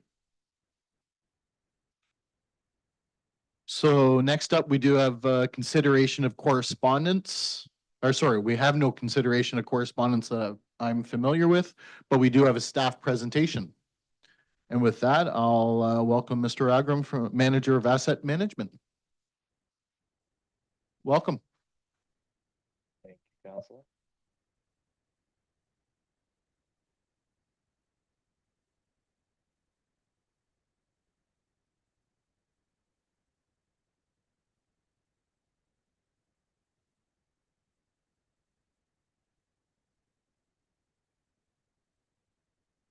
All right, good evening, Council. Tonight, I'll be briefly going over the city's updated asset management plan and some of the key numbers found within it. So just kind of to remind everyone about what asset management is. It's the coordinated activity of an organization to help realize value from the assets it owns. It's a city's integrated business approach with an aim to minimize the life cycle costs of owning, operating, and maintaining assets at an acceptable level of risk, while also continuously delivering established levels of service for present and future residents. In the general sense, asset management is essentially the practice of ensuring that we make the best possible investments decisions for our infrastructure needs, while also bringing consistency and standardization across the board. The purpose of this exercise and this plan is to help the city strategize its financial planning as to manage fluctuations and minimize overall risk while ensuring that levels of service do not suffer. In the end, asset management should be the driving force in the capital budget planning, as well as being an effective and meaningful long-term policy. So that brings us to OREG 58817. So asset management requirements are organized by OREG 58817. So in December of 2017, the province laid out specific requirements for scope and content for municipal asset management plans, which we'll get into the next slide. So ensuring that the city has a compliant and approved asset management plan is required for any successful application for conditional grants for municipal infrastructure projects. The regulation places emphasis on current and proposed levels of service and the life cycle costs incurred in delivering them. It is intended to improve the quality and consistency of municipal asset management planning. And then OREG 19321, back in March of 2021, the province filed OREG 19321, amending OREG 58817 by extending each key date of the phase-in schedule by 1 year. So this was done in response to many municipalities who requested additional time as they navigated the challenges of COVID. So kind of going into the regulation timeline. So it laid out that by July 1st of 2019, that a municipality needed to have a strategic asset management policy. So what that is essentially the line of sight and how the municipality intends to incorporate asset management into its organization. By July 1st of 2022, an approved asset management plan for core assets with current levels of service. And then July 1st of 2024, an updated asset management plan that incorporated all remaining assets, so core and non-core with current levels of service. And then by July 1st of 2025, building on the 2024 AMP, incorporating proposed levels of service and the cost to fund them, as well as an asset management policy update. And then afterwards, after 2025, you need to review and update the asset management plan every 5 years. So kind of going into Woodstock's journey, in 2019, May of 2019, the strategic asset management policy was passed by council, laid the foundation and strategic plan moving forward for the city. And then in between 2020 and 2022, the first in-house iteration of the asset management plan was created and approved by council at the time. And then between 2022 and 2024, we built on the first asset management plan to include all of our non-core assets and current levels of service. So just to kind of step back, in 2022, we approved our core asset management plan. So that included our roads, our road network, our bridges and culverts, and our stormwater network. Water and wastewater is not included because that's owned by the county. And then in 2024, with the asset management plan, we've included essentially everything else. So you're looking at all your facilities, all your vehicles, your machinery, parks, trails, etc. And then onwards from 2025, we're going to identify our proposed levels of service as well as maintain annual status updates. So with the 2024 asset management plan, we kind of went through a reorganization of the asset portfolio to ensure that the plan aligned more closely with the city's asset management program. So previously there were 7 asset categories where they've now been reorganized into essentially 6 service areas that are more relevant to Woodstock. So previously you had road network, bridges and culverts, stormwater network, buildings and facilities, machinery and equipment, land improvements, and vehicles. So we've reorganized it, rejigged it into transportation, stormwater, corporate facilities, recreation and culture, natural assets, which is a new one, and corporate fleet. So our transportation service area covers our road networks and our bridges and large culverts under a single umbrella. Stormwater continues to remain on its own. Corporate facilities includes our buildings and some land improvements. Recreation and culture, again, includes some buildings and land improvements as well as some machinery and equipment, as well as our city's parks, the arenas, the sports fields, as well as cultural facilities such as the art gallery, the library, and the museum. Natural assets it's a new service area that's still being worked on and expanded by staff. At the moment, it's currently covering our city-owned trees, but this will expand as we collect more data and work more closely with different departments. And then our corporate fleet covers our fleet services, our heavy machinery, and our heavy vehicles. So kind of jumping into the 2022 asset portfolio, we can see that the overall replacement cost was roughly $583 million, with the road network and the bridges and culverts covering nearly 49% of the portfolio, $285.5 million. Buildings and facilities came in at 25% of the overall portfolio, with a replacement cost of roughly $147 million. The remaining $150 million in assets were covered by stormwater, machinery and equipment, land improvements, and vehicles. So then, as we jump into 2024, the total replacement cost jumps from $583 million to $679 million. So that's nearly a 16% increase over the last 2 years, or $96 million in numbers. So transportation again makes up the bulk of 50% of the total asset portfolio with a total replacement cost of 337 million. Stormwater comes in at 98.7 million or 15% of the total replacement cost. Corporate facilities having a total replacement cost of 75.2 million or 11%. Recreation and culture comes in at 118.4 million or 17% of the portfolio. Natural assets comes in at 7.8 million or roughly 1%. And last but not least, corporate fleet comes in at 41.9 million or 6% of the total asset portfolio. So going into this transportation, we've got a total replacement value of 337 million. The average annual infrastructure gap calculated was 5.1 million, with the overall condition rating of the transportation assets being good or 60%, and assets with less than 5 years of service life remaining coming in at 8%. So then we're going into the life cycle requirements for transportation.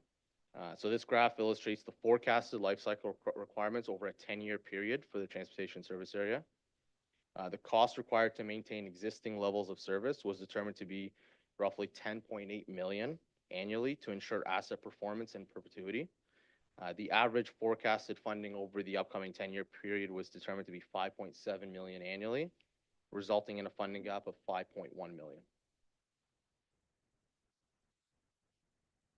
Going into stormwater, total replacement value of 98.7 million, with an average annual infrastructure gap of 0.59 million or 590,000, with the overall condition rating being good or 60%, and assets with less than 5 years of life being at 6%.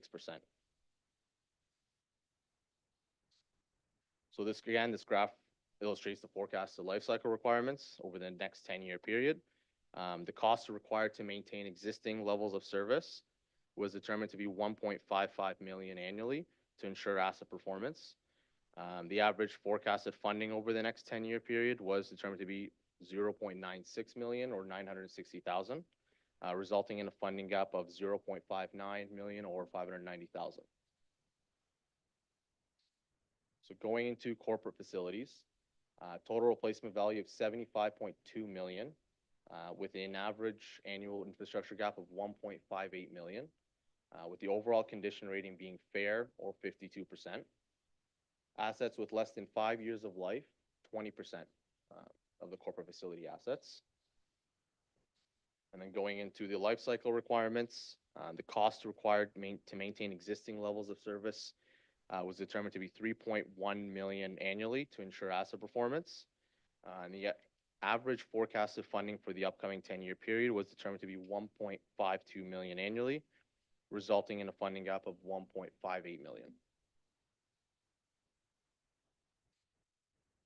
And then going into recreation and culture, total replacement value of 118.4 million, with an average annual infrastructure gap of 1.9 million. The overall condition rating being at fair or 57.6%, and the percentage of assets with less than 5 years of life coming in at 9%. The cost required to maintain existing levels of service was determined to be 4.16 million annually to ensure asset performance in perpetuity. The average forecasted funding over the upcoming 10-year period was determined to be 2.26 million annually, resulting in a funding gap of 1.9 million. And then because natural assets is still new to the asset management program, the information on it is going to be light. So we're reporting on essentially the total replacement value in our conditions. So for natural assets, our total replacement value is 7.8 million, and the overall condition rating coming in at good. Our corporate fleet, total replacement value at 41.9 million. The average annual infrastructure gap coming in at 0.26 million or 260,000. The overall condition rating, poor, or 36.7%. And then the percentage of assets with less than 5 years of life coming in at 25%. And then the cost required to maintain existing levels of service was determined to be 3.23 million annually to ensure asset performance in perpetuity. And then the average forecasted funding over the upcoming 10-year period was determined to be 2.97 million, resulting in a funding gap of 0.26 million or 260,000.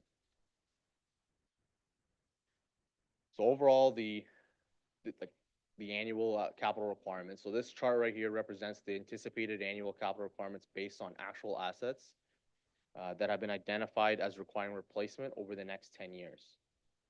Ensuring that the right projects are done at the right time will help the city navigate the next 10 years in capital requirements, i.e. the best return on investment. So kind of the changes and improvements from our last asset management plan until now, the big things are replacement values. Again, that big number from 583 million to 679 million. As we are updating our unit costs and getting more accurate data, our replacement costs are going up. That doesn't mean that we acquired 90 or 93 million or 96 million, sorry, in assets. It's just that we are getting more accurate data and put it into the system. We are slowly transitioning away from age-based condition assessments into assessed condition assessments. So that gives us more accurate data and allows us to make better decisions as having staff input or having third-party consultants provide information on our assets. And then asset management plan from 2022 to 2024, we've seen an overall increase in our data accuracy. Again, that's stemming from moving away from age-based into assessed and working with departments to ensure that the assets in the asset management system are representative of what we actually have. And then something new that we're introducing is GIS linking, is ensuring that we have unique IDs introduced into our system to, again, give that one-to-one link across the board and ensuring that we have interoperability throughout the city. As other departments have different systems, we want to make sure that asset management is incorporated into everything and is integrated into everything. So the biggest driving point with asset management is the cost versus condition argument. When do we do the right treatment at the right time? So this graph right here kind of illustrates, it gives you an example of a road condition where if the right treatment is not done, for example, here it's listed at $1, which might be crack sealing, for instance, the risk of the overall condition dropping is significant. You ignore this $1 treatment now, and then within a few years, the useful life of the asset drops, and now you're paying 2, 3, or even 4 times as much to replace it when the right treatment could have extended its overall useful life. And this same logic applies across all the board for all assets. It's making sure that we do the right treatments at the right time. So again, moving forward, you'll see these 3 main points across all the service areas in the asset management plan. We want to make sure that we align the asset management plan. So what that means is making sure that we align it with the city's budgetary processes and the strategic plan, and identify passive incorporating the AMP within the capital budget. Another one is address the infrastructure gap. So continue to search for funding from non-tax sources of funding or financing to address infrastructure gaps. Creating infrastructure reserves that plan for the future and eliminate the risk of peaks and valleys in funding requirements. So you'll see in some of those life cycle requirements or forecasts, you'll see in 1 year you'll have a big spike, and then the 2 years after it'll come down. So those are the peaks and valleys we want to mitigate, and we want to make sure that we plan for the future and improve the asset management program. So by that, we mean ensuring that data inventories are accurate and condition data is recorded in a timely manner, standardized operating procedures where applicable, build on the life cycle strategies that are representative of asset performance and achieve proposed levels of service, and explore opportunities for interoperability wherever available. So that means, again, the asset management systems is making sure that we integrate with everything, because again, the asset management plan is a living document. It is going to be continually updated. It's not going to be a stationary document that you kind of put on the shelf and it's done. As we feed into it, the beast, so to speak, continues to grow. So the more we feed into it, the better decisions that we're going to be able to make. And with that, I'll open it up to any questions council may have. Thank you very much. Well done. Councillor Schadenberg. Yeah, thanks to the mayor through to Basil. I guess the question would be is on the bar graphs for annual capital requirements, it almost looks like it's a daunting task for the city of Woodstock to keep up with what could be improvements necessitated as the years go by. Is that safe to assume that we're not digging a hole in the ground, but not faring well either? So through the chair to the counselor's question, it's tough because you're never going to be perfect. Um, Asset management and in any municipality, you're constantly reacting to what's going on. So one thing I heard that kind of stuck with me is that municipalities have more assets than the province and the federal government, yet we have the least amount of funding. So it's kind of it's about making sure that you plan for the future and not the next 10 years. So for instance, like if you might be, if you look at it, you might be fully funded for the next 10 years, but that 10-year period might not account for a bridge that comes up in the 12-year mark or in the 25-year mark. So it's making sure that we kind of build reserves to tackle those peaks and valleys whenever they come in. I'm not sure if I answered your question or. I guess my follow-up question to that would be, since this is something that's mandated by the province of Ontario, that municipalities do this, which makes sense because you wouldn't want to, I'm not going to grab a name of a city, have all their bridges collapse in the same year because nobody maintained them. Heaven forbid that would ever happen. But is there a way you can tell from your experience by looking standardly across the board, whether or not our report is going to be impressive as it gets sent to the province of Ontario? This report does get sent to the province, does it not? So through the chair to the council, yes. So the province does audit all the asset management plans for quality consistency. If you want to look at it across the board, no municipality is faring well. It's unfortunate, but it is the case, especially with inflation and cost of living and different priorities coming up in different municipalities. What I would say is that our report, I would say, is more representative of Woodstock's needs, and it's tough to. I would never want to sit and compare or like Woodstock to another Woodstock and kind of see how we're faring compared to them, because every city's got its own ups and downs and kind of their own requirements and needs. I always say you have to appreciate depreciation, right?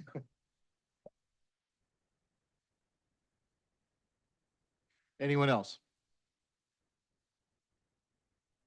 Well, I do have a question myself, actually two questions.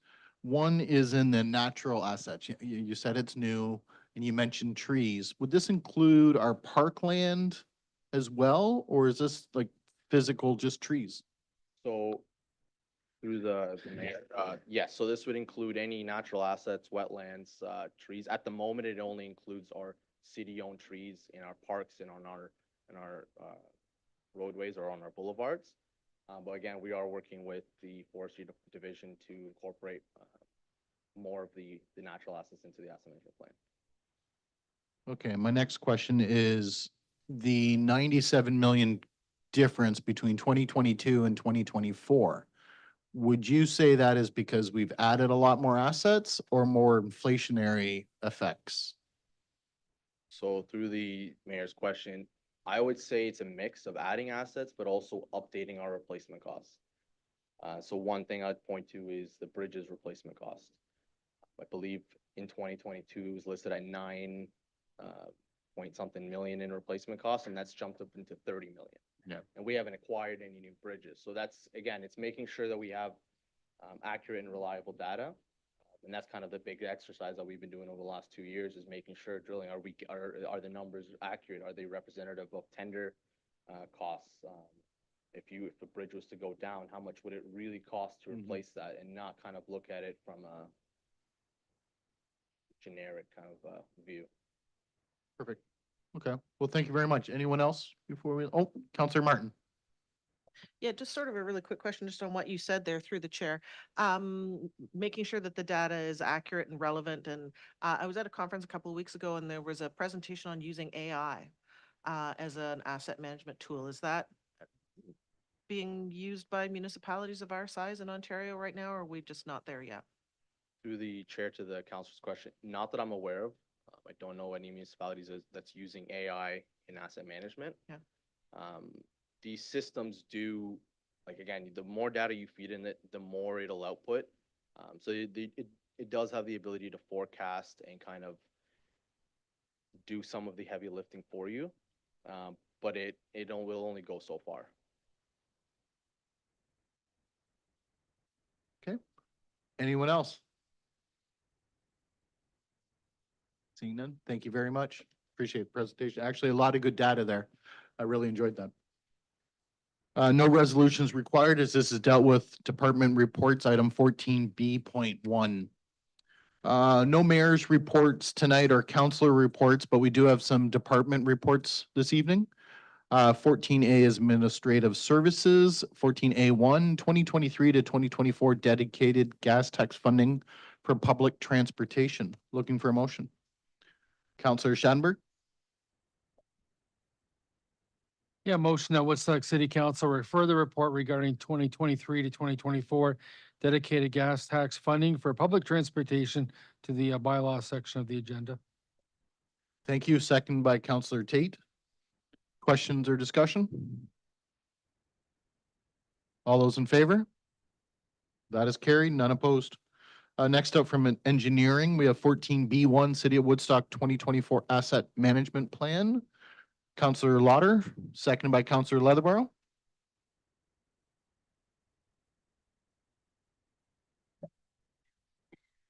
I'll move that Woodstock City Council approves the proposed 2024 asset management plan attached to the report as Appendix A, and further that the 2024 assessment management plan be posted on the city's website to comply with Reg 58588-17. Thank you. Any questions, comments on that? Seeing none? Oh, Councillor Lauder, sorry.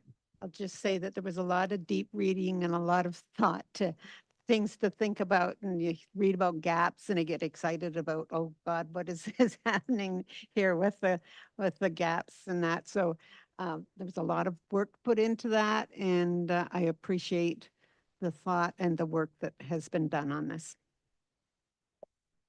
Yes, I agree. 12:30 Sunday evening, I started reading this report, and at 3 o'clock I had to set it down and I never got through it all. So it was, it actually grabbed me quite a bit.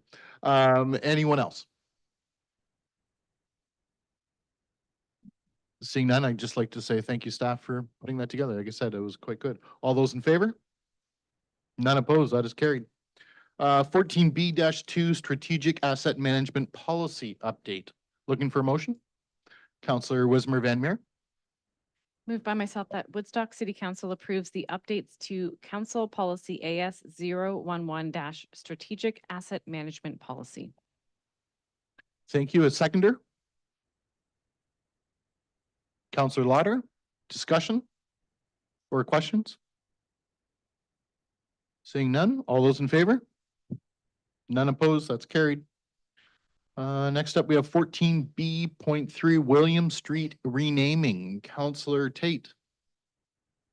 I'll move that Woodstock City Council approve a street name change from William Street to William Lane, and further that City Council direct staff to circulate the necessary notices. Thank you. Second by Councillor Schattenberg. Discussion or questions?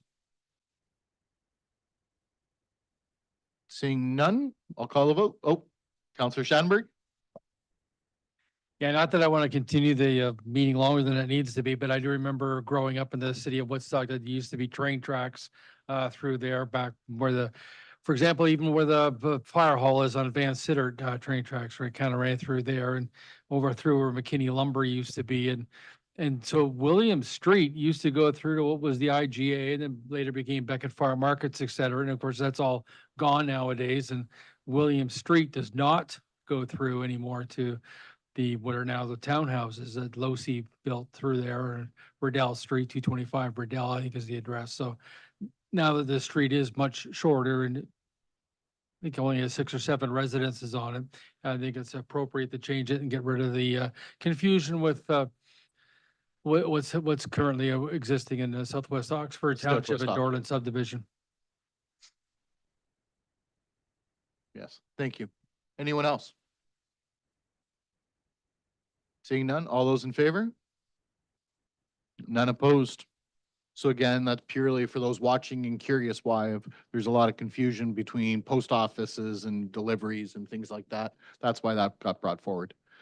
Next up, we have nothing from cultural services, parks or rec or we do have economic development tonight. 14E.1 is extension to time to complete construction. Looking for a motion. Councillor Martin? Moved by myself that Woodstock City Council authorize an extension to Xeris Holdings, Inc. to complete construction at 369 Griffin Way until October 31st, 2024. Thank you. Looking for a seconder. Councillor Leatherborough, discussion? Or questions?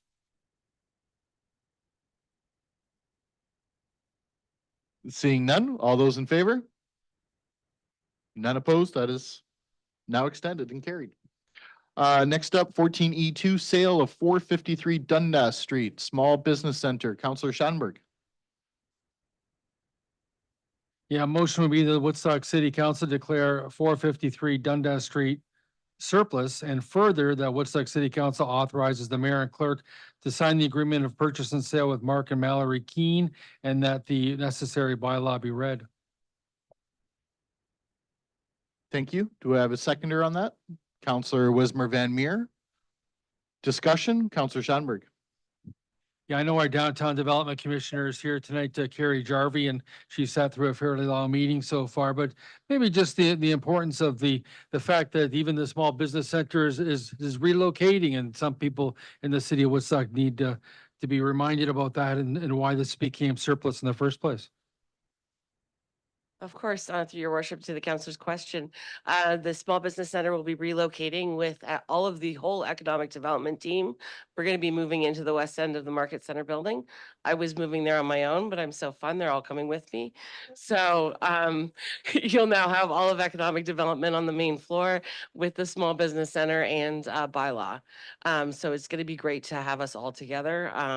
It'll be great for Sean and Brenda to be a little bit closer of a team. We'll also be, all of us will be on the ground floor and more accessible. Thank you. Any other questions or comments? Seeing none. All those in favor? That is carried. So that is declared surplus. Next up, we have nothing from clerks, nothing from the CIO's office, nothing from human resources, fire services, but we do have public works, which is 14J.1, 2025 to 2029 Energy Conservation Demand Management Plan. Councillor Leatherborough. Moved by myself that Woodstock City Council approve the 2025 to 2029 Energy Conservation Demand Management Plan. Thank you. Looking for a seconder. Councillor Wismer Van Meer. Questions or discussion? Seeing none. All those in favor? None opposed. That is carried. Next up, we also have from Public Works 14J.2, Recycling Producer Responsibility Model and Transitioning to our Organics Update. Looking for a motion on the floor. Councillor Lauder. Thank you. I'll move that Woodstock City Council receive the report regarding recycling producer responsibility model and transitioning to organics update as information. I think it's getting late. It's getting late in the evening. I get it. Looking for a seconder on the motion. Councillor Tate. Questions or discussion? Councillor Leatherborough. Through you, Mr. Mayor, to Dan Locke, and Councillor Lauder said it's late, which I agree, but would you just be able to summarize this report for us, Dan? We've had lots of questions about what's happening, and I know this is kind of an update, so. Sure. Over to you. Through you, your worship, to the councilor's request there. So this is, I'll kind of break it down into two piece is the recycling and the organics. So with the recycling, the producer responsibility model through OREG 391/21 is come into effect, and we will no longer be in the curbside collection part of that. The producers will be doing that effective January 1st, 2026. So we are, however, continuing discussions with the county, and the county councilors would know that the request to staff at the county was to come back with a solution for the non-eligible sources. And that would include our downtown. So we're in discussions with them about how that might look and what we would be able to do there. So we'll bring back any information that we have with that as we develop that. As for the organics, that's another policy statement from the province that's come out, and we're looking at hopefully being able to transition to being the curbside collector for organics. When we go to that, we would be ready at the city, as my report indicates. We'd like to see it married up to that date, that transitional date of stopping recycling and moving into organics collection, which is the January 1st, 2026 date. And that would just redeploy the staff that are on those services, and we'd be able to service the city that way. Yeah. Okay, thank you for that. Anyone else? Councillor Martin. Thank you, Mayor Atchone, and I really want to express my appreciation to the director, to Dan, for indulging my questions this week on this report. Being as Woodstock and you alluded to Tilsonburg will probably be at a point of population where the organics collection is not just feasible but economical. And so one of my questions was, could Woodstock be in an effort to maximize the staffing complement that we have, could Woodstock be a solution in assisting Tilsonburg in their collection? And of course, your well thought out response was that at this point it wouldn't improve our economies of scale or necessarily be a positive for us. But I do appreciate that you explored that and gave it some thought. For those who don't spend all their time watching Oxford County Council.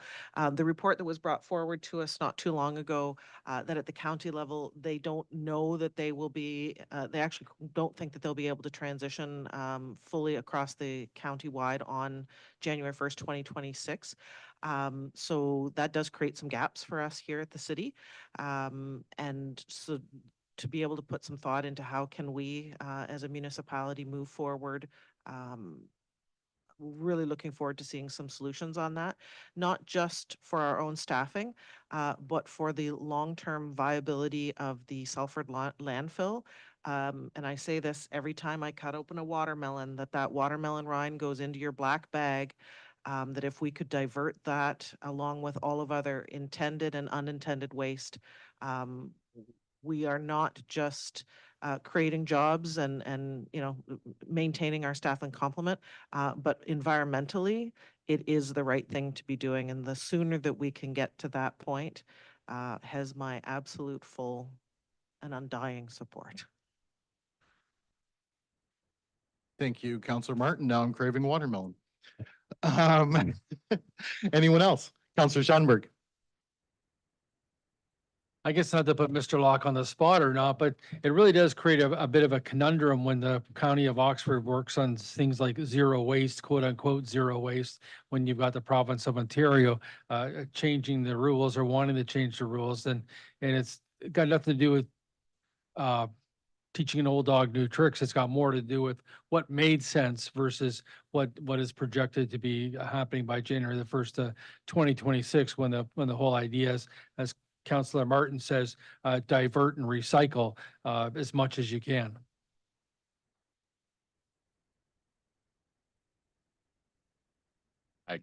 Thank you. Through you, Your Worship, to the councillor's comment. Yes, the overall goal is always, to divert as much as we can from our landfills and extend their life.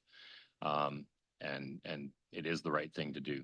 The producer responsibility came in as a way to hold the producers financially responsible for the materials that they're creating, which I think the goal is with that they then create less materials that need to be recycled. And it creates a better, utopic kind of, circular materials world. And that's what I think the overall goal with all these programs are moving towards. Thank you. Anyone else? Well, for anybody that's been watching County Council, a few of us have questioned if this is really a better system or not. I'm not convinced that producer responsibility is better, looking at the gaps that are right in front of our faces. I think it's promoting more things going in the garbage myself, at least to begin with. So I hope to be proved wrong, and I hope people are responsible enough to separate and do whatever's required. But I think we've got a growing pain ahead of us. So I really want to say thank you to staff for looking at that and recognizing when and those gaps are going to appear, but also organics. We've talked about it for many years here at council. We'd like to see an organics program. So I think this is right. This is going to be the right time to do some kind of transition with something that we know the public wants. So thank you for this. And with that, if nobody else has anything else, I'll call the vote. All those in favor? That's none opposed. That's carried. And moving along, nothing from IT tonight. So no special committee or advisory task force reports, no notice motions, but we do have new business. So 17A is Councillor Leatherborough. Councillor? Moved by myself, and I do have a seconder, Councillor Wismer Van Meer, if she's still good with that. Whereas found in the 2021 census, the enumerated population of the city of Woodstock was 46,705, which represents an increase of 13.6% from 2016. And whereas found in the 2021 census, 8,230 children aged 0 to 14 were enumerated in the city of Woodstock, representing respectively 17.6% of the total population. In comparison, for Canada, the proportion of children was 16.3% in 2021. And whereas Oxford County is the designated childcare service system manager responsible for planning and managing licensed childcare services in our community and is committed to working with community partners to enhance the quality of life for all citizens, even the youngest among us. And whereas Oxford County is currently developing the next 5-year childcare and early years plan to cover 2025 through 2029, presenting an opportunity for the city of Woodstock to align with the county on this important service. And whereas there can be different funding types to support new childcare centers, and municipalities have played a strong role in this by identifying structural space for these centers, and studies show that for every dollar invested in early years and childcare programs, the broader economy receives between $1.50 to $6. And whereas by recognizing childcare as a necessary service in neighborhoods and defining solutions to reduce barriers to access, municipalities can directly contribute to supporting employment opportunities for families and fostering economic sustainability at the local level. And whereas the public's top 2 objective identified in the strategic realignment survey was effectively deliver amenities and services. And whereas how a child develops during ages 0 to 5 affects future cognitive, social, emotional, language, and physical development, which in turn influences school readiness and later success in life. And whereas early intervention for children with special needs are crucial for their successful transition to the school system and later success in life. Now, therefore, it be resolved that Woodstock City Council directs staff to prepare a report for council by September 2024, outlining ways in which Woodstock can partner with various stakeholders to support and facilitate the creation of additional childcare spaces in the city. And further, that this report include options for amending zoning provisions to be more permissive for childcare and utilizing existing and future municipal property as locations for childcare centers, including requiring all future city-built infrastructure to consider a childcare component.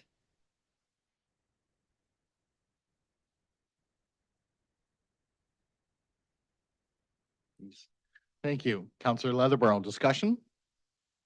I will keep it very short. I think the three delegations tonight spoke much better than I could. Obviously, I have lived experience of this, living in the city of Woodstock for 10 years with four little tots. I do hear regularly that this is definitely a community crisis and need. Additionally, to build off of Councillor Tate's comments about, the planning and the approving of planning applications and units, whether it be mandated by the province or that's just our priorities for this term, I'm always questioning amenities and I'm always questioning of how can we be a competitor, employer and attractive municipality to engage more people to come here, shop here, work here, live here. So essentially, I wanted to have a very long and thought out motion for everybody. To be intentional, but also to keep it broad. I thank Brad Hammond, who's not here, as well as the city clerk, for helping me kind of articulate where I was going with my thoughts. So I am essentially at this time seeking council to identify that this is a council priority. So I hope I will receive endorsement on that. Okay, thank you. Councillor Wismer Van Meer. Just a comment. I want to thank Councillor Leatherbarrow for bringing this forward. I think that this is a very important topic. As I mentioned earlier, I sat on the board with Good Beginnings for close to 6 years. And this was a problem that we discussed multiple times then. That was 10 years ago or so. My children are, in high school now. So this is not a problem I face day to day by any means, but it's a problem that I talk to many parents that they're facing, many families that they're facing. And when my son was getting ready to go to school, he had a severe speech delay, and we went through all kinds of testing, and there was all kinds of concerns of special needs, and trying to get him into a daycare setting that was going to work for him was becoming very difficult. And he's recovered very well and can speak a lot if he wants to, but it was a concern and it was something that we faced. And when Ms. McKeag was talking about that, obviously the special needs or what we were facing was very minimal to what I know some families are facing. And I know a family that one of the parents had to leave their job to care for their child because of this. So this is something that I'm 150% behind, and I'm hoping that we can get things moving and that this is being caught on as well by other municipalities. I know that we kind of stand out a little bit differently as the numbers, which really surprised me to hear some of those numbers tonight, but this is a major concern and people are having to make some really tough decisions right now. And that's never something that we, especially as a municipality, want to see. Thank you. Councillor Tate. Yeah, through the chair. Just a short couple comments. As everybody's noted, we've had this problem for years. When I went off on maternity leave with my second, I lost my spot where my first child was. So then I had to scramble, trying to go back to work to find a spot. I mean, I did private, like in a home, but she was regulated, so it was fine, but it's difficult. So I understand it. So just one of the comments, and I'm hoping Brad, when he does the report, and I'm sure he will, because the money flows from the province to the county, definitely we can be a partner for trying to find locations. But one thing I hope we go back, and I hope because that group is very well spoken, they're very educated. The county does not include childcare development when they issue RFPs for affordable housing developments. And I think that would be very beneficial if they did. They're the ones who get the money. They're the ones that send the RFP out. Quite often, that is a area where the daycare would be very beneficial. As I've said, it's not just for working families, it's for single mothers. It's for those that the moms are stay-at-home mothers. I think would be very beneficial. So I think the county needs to step up a bit on some of theirs. And I don't know how all the money flows from the province. So hopefully with Brad's report that Mr. Heyman brings back, it'll have some clear picture and we could be advocating more from the province, because obviously you can't change the conditions they've put on. As the delegation said, the conditions the province have put on are necessary, so you can't do anything about that, but it costs a lot of money. And that's it. Thank you. Councillor Martin. Thank you, Mayor Accioni. Just to piggyback on Councillor Tate's thoughts there, that at childcare as an amenity, we got very excited about pickleball being an amenity in a building, that if childcare was also integrated into new construction, would go a long way. I'm really looking forward to hearing Mr. Hammond's report on what is the municipal role. There was a long time where the role of economic development was purely industrial attraction. And we have seen a massive shift in economic development priorities that we focus on physician recruitment. And now childcare is in that same category, that if we don't have these features in our community, then the industrial attraction becomes very complicated. So I'm very much looking forward to that report. How do we support on a zoning perspective? How do we support on an infrastructure perspective? And because there is that incredible economic opportunity that is tied to this. So full support. I thank Councillor Leatherborough for bringing this forward and the delegations tonight for coming forward and quite impassionately imparting information for us. Just reemphasized for me how critically important this is for Woodstock. Thank you. Councillor Lauder. Thank you. And I've thought a lot about this motion. I'm supporting it. I do wonder about the tax implications that it would bring to the city of Woodstock when the funding is supposedly at the county. But I certainly agree with a partnership. I don't know the zone changes. I think there is quite a few zone changes that has been done and to accommodate childcare. But I certainly would support anything that would come to us if there had to be a zone change.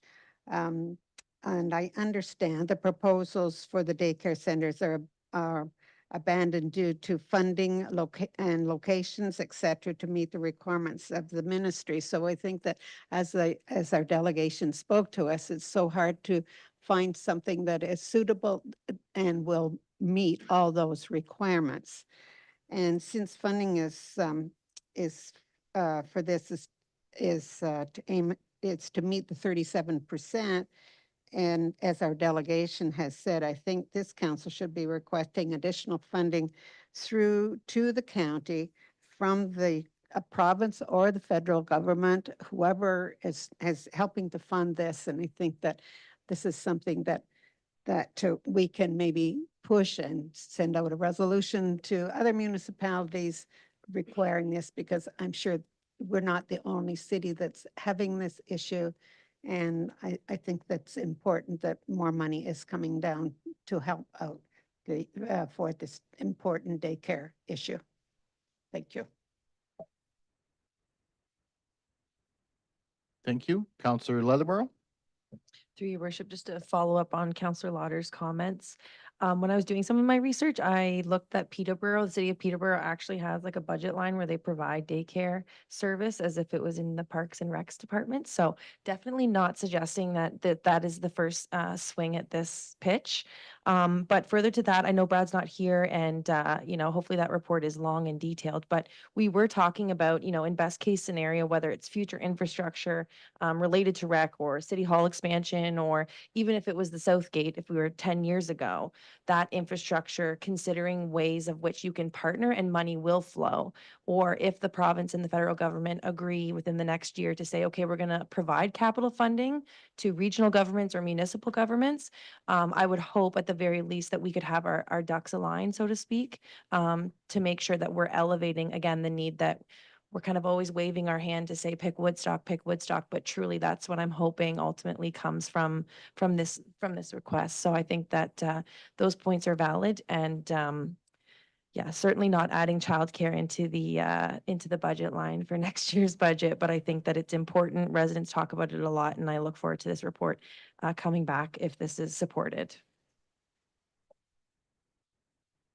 Thank you. Anyone else? Well, I'll just say I'll certainly continue to advocate It is something I hear occasionally in my office is the request and the need for that. Where I hear it more often though is actually through businesses. So it's looking for staff and what they can do to help accommodate childcare. So there might be a partnership there for businesses and not just our buildings ourselves. So it's a really interesting thought experiment, Councillor Leatherborough. You kind of started with me of where else this could be added and done. My initial gut reaction was, well, it's kind of council responsibility, or sorry, county responsibility. But the more you get into it and deeper, there is no reason why we can't look at that in future building. You know, not saying we are, but there's no reason at all why I don't think we should, or that I believe we should be looking at making it easier to build. The delegation was very clear, 98%, I believe she said, of what's out there right now is not suitable for this. So there's obviously a need, and any way we can have that, and I'll certainly be supporting this. So, and with that, any other further questions or discussion? I'll call the vote. All those in favor? None opposed. That is unanimous. So that is carried. Next up, we have near the end, draft bylaws. Councillor Tate. Moved by myself, seconded by Councillor Lauder, that the following bylaws be given a first and second reading, 9689-24, a bylaw to amend zoning bylaw number 8626-10, 9690-24, a bylaw to provide for the renaming of parts of highways in the city of Woodstock, 9691-24, a bylaw to provide for the sale of certain lands, 9692-24, a bylaw to authorize the mayor and the director of administration services to sign the letter of agreement for the transfer of dedicated gas tax funds for public transportation program. Thank you. Any questions or concerns on those? Seeing none, all those in favor?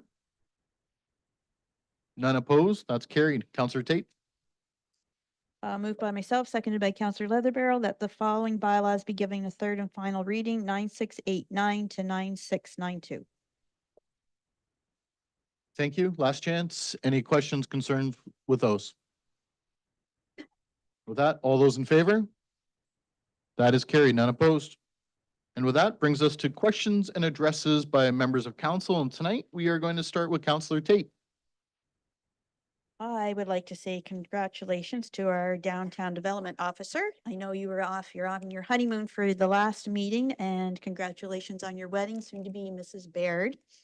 I understand you're going to change your name, so I'm allowed to say that. So congratulations. And I have to, just in case he's watching, her husband did a fantastic job on picking out her rings. They are absolutely stunning. So to the men in the room, if your wife is looking for something, take a look because they are beautiful. Just another, I saw on the news that Sally Creek's having a car show this Sunday from 9 to 3, and they are picking Dasso to support. So I didn't hear about this till I saw it on Hard FM. So I think it's fantastic. The man that's organizing this picked an organization, and that's what he picked. So if you're available to go down, donate would be fantastic. And just my last comment, I know everybody's getting their tax bills. I'm getting emails and texts, which is fine. Please do not take it out on our staff at City Hall, because I know they're going to be the first line that get it. And I know they've gone through it before. So please, to the public, contact one of us if you want to get upset. Do not take it out on our staff because it has nothing to do with them. And they're just trying to do their job. So it's going to be tough. That's it. Thanks. Thank you for that. Well said, Councillor Tate. And with that, Councillor Wismer Van Meer. I'm going to keep it short and sweet because I haven't had dinner yet and I'm really tired and hungry. Hard to believe the next time we're here will be after Canada Day. So hopefully everyone has a wonderful and safe long weekend. Today was the last day of school for both of my kids because they're high school students. So my daughter's preparing to write exams again. This is the first time being a grade 11 student, but I hope that the students, I wish them the best of luck as they head into the exam time and the culminating as what the 9 and 10s have. Hope everyone has a wonderful Canada Day, and by the next time I see you all, I'll be another year older. So I hope you have a wonderful weekend, and I'm really hungry, so I'm gonna go. Thank you. Councillor Shanberg. One thing I always like to talk about is community volunteerism. And when I was at Ingamo today, two names came up of gentlemen that are involved with the Sweeburg Lions Club. And Mayor Accioni and myself have been involved with the Woodstock Lions Club for a long time. But Don Taylor and Rick Bell deserve recognition, because not only every time it seemed that they were saying at their speeches at the Ingamo today that maybe a set of shelves have to go up or whatever, those two gentlemen would come by and do it. But what was more specifically noticed was there's benches in between each double doors at Ingamo for the residences. And apparently Don Taylor and Rick Bell built every single one of them with some sort of a kit. So they deserve a terrific credit for that. And speaking about volunteerism, I want to mention Tarnia and Mike Petch. If you don't know that family locally, you really should. They've got an event called Home Run Heroes for Children's Health going on as part of Woodstock Minor Ball Day on Saturday from 10 a.m. till 3 p.m. in Southside Park at the Ball Diamond. So I guess the idea is you have to hit home run, but they've got so many other things going on, like a silent auction with the proceeds going to a Children's Health Foundation.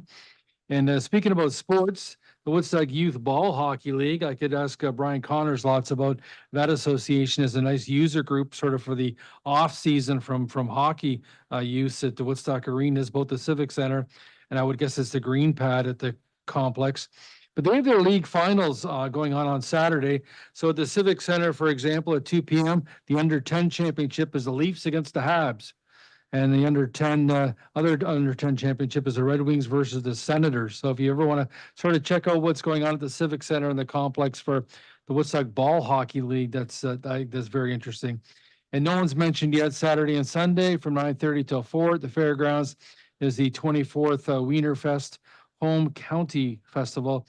Free admission, but of course they want donations by all means to support their many causes that they promote. Thanks. Thank you. Councillor Lauder. Thank you. To launch the start of the summer, the Woodstock Art Gallery is offering an open studio drop-in on Wednesday, July the 3rd from 10 a.m. to noon. This free art program is accessible to everyone. The gallery thanks its sponsors, Kingsman Group, Inc., for its support of this family program. And more details can be found on the gallery's website. And I want to congratulate Ingamo. I was there today also to celebrate their 35th anniversary, birthday, whatever they wanted to call it. And I want to send a big thanks out to the executive director, Diane Harris, who has worked at Ingamo for 34 years. And thanks to her for all the work that she does in our community. And thanks to the staff that she has working with her. They do a great job in what they do and what they have, and on so little funding that they do get. And yes, Sally Creek, the Recreation Center is hosting the DASO. It'll be in my backyard. And so come out, there's going to be prizes, door prizes, and games, and attendance is free. So it should be a great day. And yes, about those tax bills, I received mine.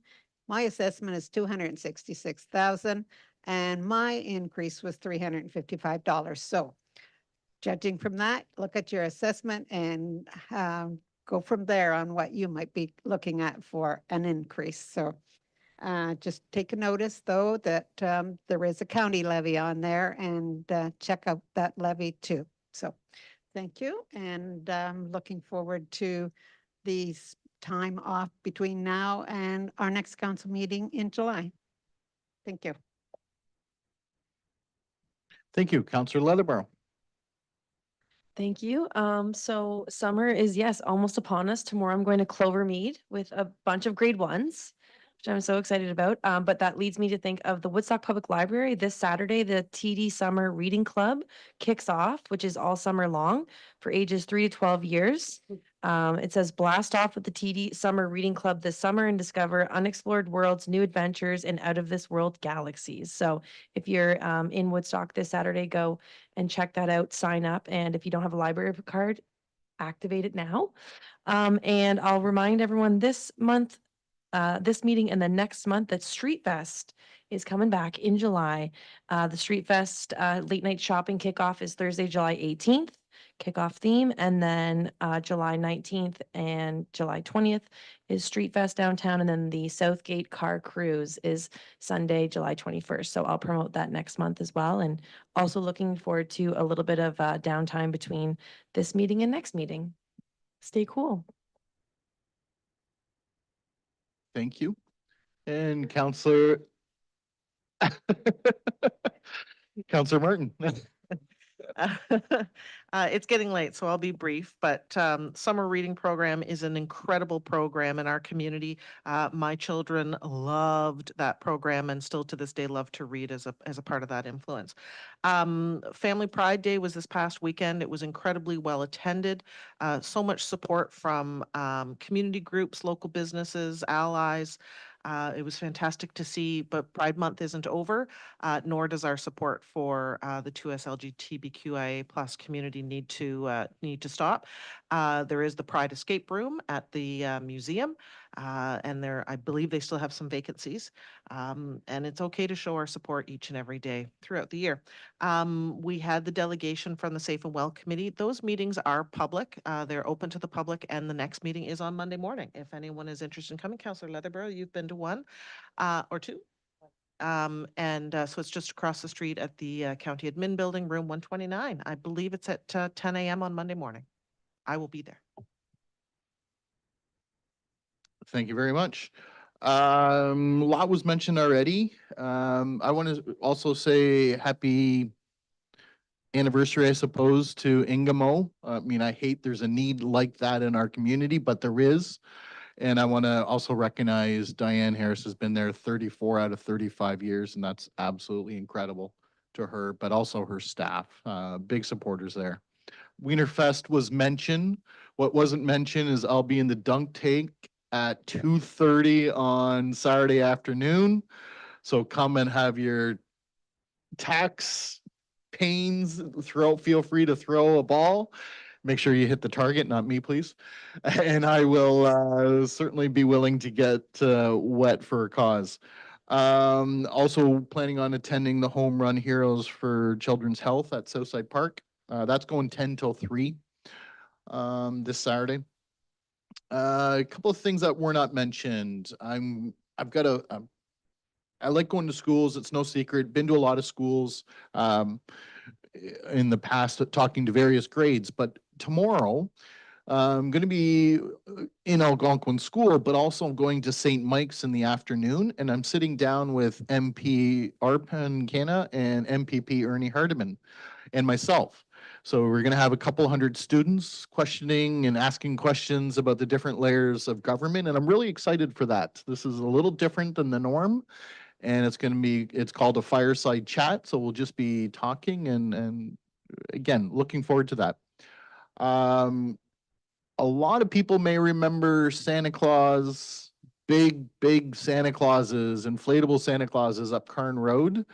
Well, that award is being given out tomorrow evening at Home Hardware, my apologies. It's called the Santa Claus Lane Community Barbecue, and they've chosen the Alzheimer's Society and Southwest Partners as to receive the $500 that's been awarded, and the whole neighborhood decided that together. So I'll be quite honored to be there and accept that on their behalf and forward that on, of course, to the Alzheimer's Society. What wasn't mentioned is we have a 100th birthday celebration I'm attending at Crescent Care this weekend. I'll also be attending the 190th anniversary of Old St. Paul's Church. So that's incredible to think. I'll also be giving out an award, the Mayor's Choice Award at the Sally Creek car show in support of Dasso. Everybody knows I love my cars. And with everything and the period being, I hope I'm going to see you at Canada Day. Mudmen are coming. Don't forget, mark your calendars. It should be a great event. And yes, we will be having fireworks on Canada Day. That seems to be a fairly constant question, especially with a lot of our youth these days. So we will be celebrating with fireworks and hope to see you there. And with that, I'm going to stop talking. Looking for an adjournment. Councillor Martin, second by Councillor Leatherborough. All those in favor, we are adjourned. Thanks, everybody. Go home, enjoy. Stay cool.